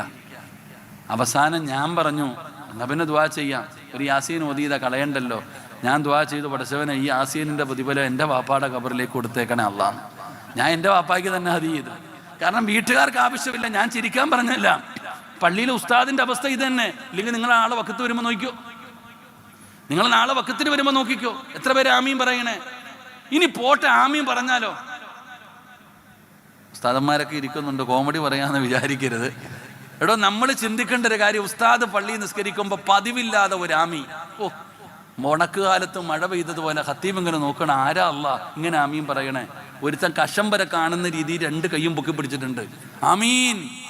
ഉസ്താദാണെങ്കിൽ ദുആ അങ്ങ് നീട്ടി ഇത്തിരി കൂടെ. ഉസ്താദ് ദുആ ചെയ്യുന്നതിനനുസരിച്ചിട്ട് പഹയൻ ഇങ്ങനെ ആമീൻ പറയുക. അപ്പൊ എല്ലാവരും നോക്കുന്നുണ്ട്, ആരാ അല്ലാ ഇന്ന് പതിവില്ലാതെ ഇങ്ങനെ ആമീൻ പറയണേ. അപ്പോൾ ഉസ്താദിനൊരു സംശയം, പഠിച്ചവനെ വല്ല കിളി പോയതാണോ എന്നറിയത്തില്ലല്ലോ, ഓൻ്റെ ആമീൻ കേട്ടപ്പോൾ അങ്ങനെ. അപ്പോൾ ഉസ്താദ് ഓനെ ഇങ്ങനെ നല്ലതുപോലെ ഒന്ന് നോക്കി, രണ്ട് കൈയും ഉയർത്തി ഇമാമിൻ്റെ തൊട്ടു പുറകിലിരുന്നിട്ട് ആമീൻ പറയുന്നവനെ ഉസ്താദ് നല്ലതുപോലെ ഒന്ന് ശ്രദ്ധിച്ചപ്പോൾ ഓൻ്റെ പോക്കറ്റിൽ ഇങ്ങനെ തെളിഞ്ഞു കാണാം, നാളെയാണ് ശനിയാഴ്ച ബമ്പർ, ചൊവ്വാഴ്ച ബമ്പർ, ലോട്ടറിയും പോക്കറ്റിൽ വെച്ചിട്ട് ആമീൻ പറയുന്നത്. അള്ളാഹു കാത്തുരക്ഷിക്കുമാറാകട്ടെ. ഇതാടോ ഇന്നത്തെ അവസ്ഥ? ഇതാണ് ഇന്നത്തെ അവസ്ഥ. ഞാൻ പറഞ്ഞത് നിങ്ങളൊന്ന് ചിന്തിച്ച് നോക്ക്, ഞാൻ പറഞ്ഞത് എന്തേലും തെറ്റുണ്ടോ എന്ന്. ദുആ ചെയ്യുന്നവനാകട്ടെ, ആമീൻ പറയുന്നവനാകട്ടെ, എൻ്റെ പ്രിയപ്പെട്ടവരെ, ഇന്ന് നമ്മൾ ചിന്തിക്കേണ്ട പല കാര്യങ്ങളുണ്ട്. ദുആ ചെയ്യുന്നവനും ഇല്ല, ആമീൻ പറയണവനും ഇല്ല. എന്നാൽ ദുആ എന്ന് പറഞ്ഞാൽ എങ്ങനാ ദുആ ചെയ്യണ്ടേ? അല്ല പറഞ്ഞല്ലോ, വയദുഊനനാ റഗബൻ വറഹബ. അല്ലാഹുവോട് ദുആ ചെയ്യുന്നവർ എങ്ങനെ ദുആ ചെയ്യുന്നവർ, അതിന് അല്ല തന്നെ പറഞ്ഞു തന്നിട്ടുണ്ട് ദുആ. എങ്ങനെ ദുആ ചെയ്യുന്നവർക്ക് അല്ലാഹു ആ സ്വർഗം കൊടുക്കുന്നത്, എങ്ങനെ ദുആ ചെയ്യണം, തെളിവും ചരിത്രവും അല്ല തന്നെ പറയുന്നു. അല്ലാഹു തന്നെ പറയുന്നു എങ്ങനെ ദുആ ചെയ്യുന്നവർ. എൻ്റെ പ്രിയപ്പെട്ടവരെ, ജീവിതത്തിൽ ഒരിക്കലെങ്കിലും ഇങ്ങനെ ദുആ ചെയ്തിട്ടുണ്ടോ നിങ്ങൾ ആരെങ്കിലും? ദുആ ചെയ്യണം നമ്മൾ. എങ്ങനെ ദുആ ചെയ്യണം? അല്ലാഹുവിന്റെ പരിശുദ്ധമായ ഖുർആൻ എവിടെന്ന് പറയുകയാ, സഹോദരാ, കടല് കാണാൻ പോകുന്നവരാണല്ലോ. കോഴിക്കോട് ബീച്ചിൽ കടന്നു പോകും കടല് കാണാൻ. മനോഹരമായ കടലിന്റെ ചാരത്തിങ്ങനെ നിൽക്കുമ്പോ തിരമാലകൾ ഇങ്ങനെ അടിച്ചു വരികയാണ്. നമുക്ക് പേടിയാണ്. മക്കളുടെ കയ്യിൽ മുറുകെ പിടിക്കുകയാണ്, ഭാര്യയുടെ കയ്യിൽ മുറുകെ പിടിക്കുകയാണ്. ഭർത്താവങ്ങാണം തിരമാലയുടെ ചാരത്ത് പോയാൽ ഭാര്യ വിളിക്കുന്നു ഇക്കാ ഇക്കാ ഇക്കാ. കാരണം പേടിയാടോ, തിരമാല മനുഷ്യനെ വിഴുങ്ങുകയാണ്. അതിൽ വീണുപോയാ പെട്ടുപോയാ മരിച്ചു പോകുമല്ലോ. തിരമാലയെപ്പോലും നമുക്ക് പേടിയാണ്. എന്നാ കടലിന്റെ ഉള്ളിലേക്ക് ഇറങ്ങി നോക്ക്, കടലിന്റെ ഉള്ളിലേക്ക് പോയി നോക്ക്. പോകും തോറും ആഴം കൂടുകയാണ്, പോകും തോറും ആഴം കൂടുകയാണ്. ആ കടലിന്റെ ഉള്ളിലെങ്ങാണം ഒരു മനുഷ്യന് വീണുപോയാൽ എത്ര നീന്തലറിയുന്നവനാകട്ടെ, ആ കടലിന്റെ ഉള്ളിലെങ്ങാണം ഒരു മനുഷ്യന് വീണുപോയാൽ രക്ഷപ്പെടാൻ സാധ്യതയുണ്ടോ? രക്ഷപ്പെടാൻ സാധ്യതയുണ്ടോ? ആ കടലിലെ ഏറ്റവും ആഴമുള്ള സ്ഥലത്ത് ജീവിക്കുന്ന മീനാണ് തിമിംഗലം. കടലിലെ ഏറ്റവും വലിയ മത്സ്യമാണ് തിമിംഗലം. ആ തിമിംഗലത്തിന്റെ വയറിലുണ്ണിലെങ്ങാണം ഒരു മനുഷ്യന് പെട്ടുപോയാൽ അവൻ രക്ഷപ്പെടുമോ മോനെ? 1% സാധ്യതയുണ്ടോ മോനെ? എന്നാൽ അല്ലാഹുവിന്റെ പരിശുദ്ധമായ ഖുർആൻ ഒരു പ്രവാചകന്റെ ചരിത്രം പറയുകയാണ്. മഹാനായ യൂനുസ് നബി അലൈഹിസ്സലാം, ചരിത്രം അറിയുമല്ലോ. കപ്പലിൽ നിന്ന് നടുകടലിലേക്ക് വലിച്ചെറിയപ്പെട്ട പ്രവാചകൻ യൂനുസ് നബി അലൈഹിസ്സലാമിനെ കടലിലേക്ക് തള്ളിയിടുകയാണ്. യൂനുസ് നബി നടുകടലിലേക്ക് വീഴുമ്പോ തിമിംഗലം എന്ന് പറയുന്ന മത്സ്യം വന്ന് വിഴുങ്ങുകയാണ്. കടലിനടിയിലേക്ക് മത്സ്യം പോകുകയാണ്. യൂനുസ് നബി കിടക്കുന്നത് കടലിന്റെ അടിത്തട്ടിൽ കിടക്കുന്ന തിമിംഗലം എന്ന് പറയുന്ന മീനിന്റെ വയറിനകത്ത് വയറിനകത്ത് കിടക്കുകയാണ്. ഏതെങ്കിലും ഒരു സിനിമാ കഥയല്ല പറയുന്നത്, തിരക്കഥയല്ല പറയുന്നത്, കെട്ടുകഥയല്ല പറയുന്നത്. അല്ലാഹുവിന്റെ കലാമായ പരിശുദ്ധമായ ഖുർആൻ പറഞ്ഞ ചരിത്രമാ. കടലിന്റെ അടിത്തട്ടിൽ കിടക്കുന്ന തിമംഗലം എന്ന് പറയുന്ന മത്സ്യത്തിന്റെ വയറിനകത്ത് യൂനുസ് എന്ന് പറയുന്ന ഒരു പ്രവാചകന് കിടക്കുകയാണ്. ആ കിടക്കുന്ന യൂനുസ് നബി ചെയ്ത ഒരു ദുആ ഖുർആൻ പറയുകയാ. വനദാ ഫിൽ ളുലുമാത് അല്ലാ ഇലാഹ ഇല്ലാ അന്ത സുബ്ഹാനക ഇന്നി കുന്തു മിനല്ലാലിമീൻ. എവിടെ കിടന്നിട്ടാ വിളിച്ചതെന്നറിയോ? കടലിന്റെ ഇരുട്ട്, തിമംഗലത്തിന്റെ വയറിന്റെ ഇരുട്ട്. ആ വയറ്റിനകത്ത് കടന്നുകൊണ്ട് എല്ലാ വാതിലുകളും അടഞ്ഞപ്പോ രക്ഷപ്പെടാനൊരു സാധ്യതയില്ല, രക്ഷപ്പെടാനൊരു ചാൻസുമില്ല. എത്ര ചിന്തിച്ചാലും നമുക്കൊരു പോർമയുമില്ല. ആ കടലിന്റെ അകത്ത് കിടക്കുന്ന മീനിന്റെ വയറിനകത്ത് കിടക്കുന്ന യൂനുസ് എന്ന് പറയുന്ന പ്രവാചകൻ, ആ പ്രവാചകൻ അറിയാം അല്ലാഹുവിന് കഴിവുണ്ടെന്ന്, അല്ലാഹു സഹായിക്കുമെന്ന്. ഏത് വഴിയടഞ്ഞാലും അല്ലാഹുവിനൊരു വഴി തുറക്കാൻ പവറുണ്ടെന്ന് ആ പ്രവാചകൻ അറിയാ. വിളിക്കുന്നു വനാദാ ഫിൽ ളുലുമാത് അല്ലാ ഇലാഹ ഇല്ലാ അന്ത സുബ്ഹാനക ഇന്നി കുന്തു മിനല്ലാലിമീൻ. അല്ലാഹു തന്നെ പറയുകയാണ്, ലലബിസ ഫീ ബത്നിഹി ഇലാ യൗമി യുബഅസൂൻ. യൂനുസ് എങ്ങാനും അങ്ങനെ ദുആ ചെയ്തില്ലായിരുന്നെങ്കിൽ ഖിയാമത്ത് നാൾ വരെ ആ മീനിന്റെ വയറിനകത്ത് കിടക്കേണ്ടി വരുമായിരുന്നു എന്ന് അല്ലാഹു തന്നെ ഖുർആനിലൂടെ പരിചയപ്പെടുത്തുമ്പോ, യൂനുസ് നബി ആ മീനിന്റെ വയറിനകത്ത് കിടന്നുകൊണ്ട് പടച്ചവനെ വിളിച്ചപ്പോ, അല്ലാഹുവോട് ദുആ ചെയ്തപ്പോ, അതാ ആഴ്ചകൾ കഴിഞ്ഞ് ഒരു പോറല് പോലുമില്ലാതെ യൂനുസ് നബി അലൈഹിസ്സലാമിനെ ആ മീൻ തന്നെ കരയിലേക്ക് കൊണ്ടുവന്ന് തിരിച്ചു തന്നു എന്ന് ചരിത്രം പറയുമ്പോൾ, ഇതിനാ ദുആ എന്ന് പറയുന്നത്. ഇതിനാണ് ദുആ എന്ന് പറയുന്നത്. ഇങ്ങനെയാണ് ദുആ ചെയ്യേണ്ടത്. അല്ലാതെ നമ്മൾ കാണിക്കുന്ന ഷോയല്ല. ഈ സമുദായം നേരിടുന്ന ഏറ്റവും വലിയ ഭവിഷ്യത്ത് എന്തെന്നറിയോ? ഈ ഉമ്മത്ത് നേരിടുന്ന ഏറ്റവും വലിയ ഭവിഷ്യത്ത് എന്തെന്നറിയോ? ഇന്ന് പ്രതീക്ഷയില്ലടോ, ഈ ഉമ്മത്തിന് പ്രതീക്ഷയില്ല. പടച്ചവനെ അല്ലാഹുവിൽ പലർക്കും വിശ്വാസമില്ല. എത്ര കൊല്ലമായി ഞാൻ പടച്ചവനോട് എനിക്കൊരു വീട് തരാൻ ചോദിക്കുന്നു, തരുന്നില്ലല്ലോ. എന്റെ ജീവിതം നേരെയാകുന്നില്ലല്ലോ, എന്റെ രോഗം മാറുന്നില്ലല്ലോ, എന്റെ കഷ്ടപ്പാട് മാറുന്നില്ലല്ലോ. എനിക്കെന്തേ നല്ല ഒരു ജോലി കിട്ടാത്തത്? എനിക്കെന്തേ സമാധാനം കിട്ടാത്തത്? എത്ര കൊല്ലമായി, 10 15 കൊല്ലമായി ഞാൻ റബ്ബിനോട് ദുആ ചെയ്തിട്ട് അല്ലാഹു എനിക്കൊരു പൊന്നുമോനെ തരുന്നില്ലല്ലോ. എല്ലാവരുടെയും പ്രതീക്ഷ പോയടോ. ഇന്ന് നിരാശരാ. നിരാശ എന്ന് പറഞ്ഞ വൻ പാപമാ. നിരാശ എന്ന് പറഞ്ഞ വൻ പാപമാ. അതിന്റെ അർത്ഥം എന്തെന്നറിയോ? നിന്നെ പടച്ച അല്ലാഹുവിന് കഴിവില്ലെന്നാ നീ പറയുന്നത്. അല്ലാഹുവിക്ക് എന്താ മക്കളെ തരാൻ പറ്റൂലേ? രോഗം മാറ്റാൻ പറ്റൂലേ? പണം തരാൻ പറ്റൂലേ? അല്ലാഹു സമാധാനം തരാൻ പറ്റാത്തവനാണോ? സഹോദരാ, നിരാശ ചെറിയ പാപമല്ല.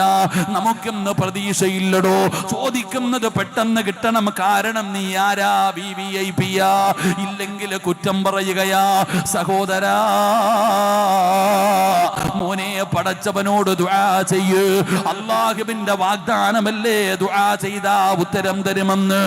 അല്ലാഹു ഖുർആൻ തന്നെ പറഞ്ഞു, വഇദാ സഅലക ഇബാദി അന്നീ ഫഇന്നി ഖരീബ് ഉജീബു ദഅവത്തദ് ദാഇ ഇദാ ദഅാനി. അല്ലാഹുവിന്റെ ഖുർആൻ തന്നെ പറഞ്ഞില്ലേ ദുആ ചെയ്യ്. ഏറ്റവും അടുത്തിരിക്കുന്നവൻ അല്ലാഹുവാണ്. പെങ്ങളെ, എന്ത് പ്രതീക്ഷയില്ലാത്തതെന്ത്? മക്കളില്ലാതെ കഷ്ടപ്പെടുന്ന തരുന്നവര്. ഭർത്താവ് പറയുന്നു എന്റെ കുഴപ്പമല്ല, ഭാര്യയുടെ കുഴപ്പമാണ്. ഭാര്യ പറയുന്നു എന്റെ കുഴപ്പമല്ല, ഇക്കാടെ കുഴപ്പമാണ്. ചിലര് പറയുന്നു മക്കളുണ്ടാകില്ല, കാരണം പ്രായമായി, 40ആയി 50ആയി. എടോ, 40 വയസ്സുള്ളവന് പ്രസവിക്കത്തില്ല, 40 വയസ്സുള്ള പെണ്ണ് പ്രസവിക്കില്ല എന്നാരാ നിന്നോട് പറഞ്ഞത്? 50കാരന് മക്കൾ ഉണ്ടാകില്ലെന്നാരാ പറഞ്ഞത്? മെൻസസ് നേരെയാകാത്തവര് പ്രസവിക്കില്ലെന്നാരാ പറഞ്ഞത്? പെങ്ങളെ, മക്കളെന്ന് പറയുന്നത് അള്ളാഹു തരുന്ന സമ്മാനമാണ്. ഭർത്താവിന്റെ പോരായ്മയല്ല, ഭാര്യയുടെ പോരായ്മയല്ല. പരസ്പരം ഒരിക്കലും കുറ്റപ്പെടുത്തരുത്. മഹാനായ ആദരവായ പ്രവാചകൻ നബി മുഹമ്മദ് മുസ്തഫ ഭർത്താവ് പറയുന്നു എന്റെ കുഴപ്പമൊന്നുമില്ല, ഓക്കൊന്നും ശരിയല്ല, ഗർഭപാത്രം വികസിക്കുന്നില്ല, ഒന്നുമില്ല, ഓളുടെ കുഴപ്പ, എനിക്ക് കുഴപ്പമൊന്നുമില്ല. ഭാര്യ പറയുന്നു എനിക്കൊരു കുഴപ്പമില്ല, എക്കാനാ കുഴപ്പം. അങ്ങോട്ടും ഇങ്ങോട്ടും പറഞ്ഞുകൊണ്ട് കിടക്കാം. ചിലര് പറയുന്നു 30ആയി 40ആയി 50ആയി പ്രസവിക്കൂല. അള്ളാന്റെ റസൂലിനും ഖദീജ ബീബി റളിയല്ലാഹു തആല അൻഹയ്ക്കും മക്കളില്ല. എന്താ കുഴപ്പം? കൗണ്ടിങ് കുറഞ്ഞുകൊണ്ടാണോ? ഞാൻ ചോദിക്കുന്ന, അള്ളാന്റെ റസൂൽ സല്ലല്ലാഹു അലൈഹി വസല്ലം തങ്ങള് ഉമ്മഹാത്തുൽ മുഅ്മിനീൻ മഹദി ആയിഷ ബീബി റളിയല്ലാഹു തആല അൻഹ മക്കളില്ല. എന്ത് കുഴപ്പം? ആരുടെ കുഴപ്പം? പറ, ആരുടെ കുഴപ്പമുണ്ടാ മക്കളെ കിട്ടാത്തെ? എന്റെ പ്രിയപ്പെട്ട പരങ്ങളെ, നബിതങ്ങൾ പറഞ്ഞു അത് അള്ളാഹു തരുന്ന സമ്മാനം. ചിലർക്ക് അള്ളാഹു കൊടുക്കും, ചിലർക്ക് കൊടുക്കൂല. ഈ മക്കളില്ലാത്ത താത്താനോട് ഞാൻ ചോദിക്കുന്നു, നീ ഒരു വട്ടമെങ്കിലും അള്ളാഹിനോട് ആത്മാർത്ഥമായി ദുആ ചെയ്തിട്ടുണ്ടോ? ഒരു പ്രാവശ്യം നീ അള്ളാഹിനോട് ദുആ ചെയ്തിരുന്നെങ്കിൽ അള്ളാഹു നിനക്ക് മക്കളെ തരുമായിരുന്നു. നിന്റെ ദുആ ചോദിക്കേണ്ടതുപോലെ ചോദിക്കണില്ല. നമ്മൾ ദുആ ചെയ്യേണ്ട രീതിയിൽ ചോദിക്കുന്നില്ല. അല്ല പറഞ്ഞെന്താ? എന്നോട് ചോദിച്ചാൽ ഞാൻ തരും, എന്നോട് ചോദിച്ചാൽ ഞാൻ തരും. അല്ല പറഞ്ഞല്ലേ, പറഞ്ഞു പറ്റിക്കുന്നവരല്ലേ അല്ലാ. അള്ളാഹിനോട് ആര് ചോദിച്ചാൽ അല്ല കൊടുക്കും. ചോദിക്കേണ്ടതുപോലെ ചോദിക്ക്. എന്റെ പ്രിയ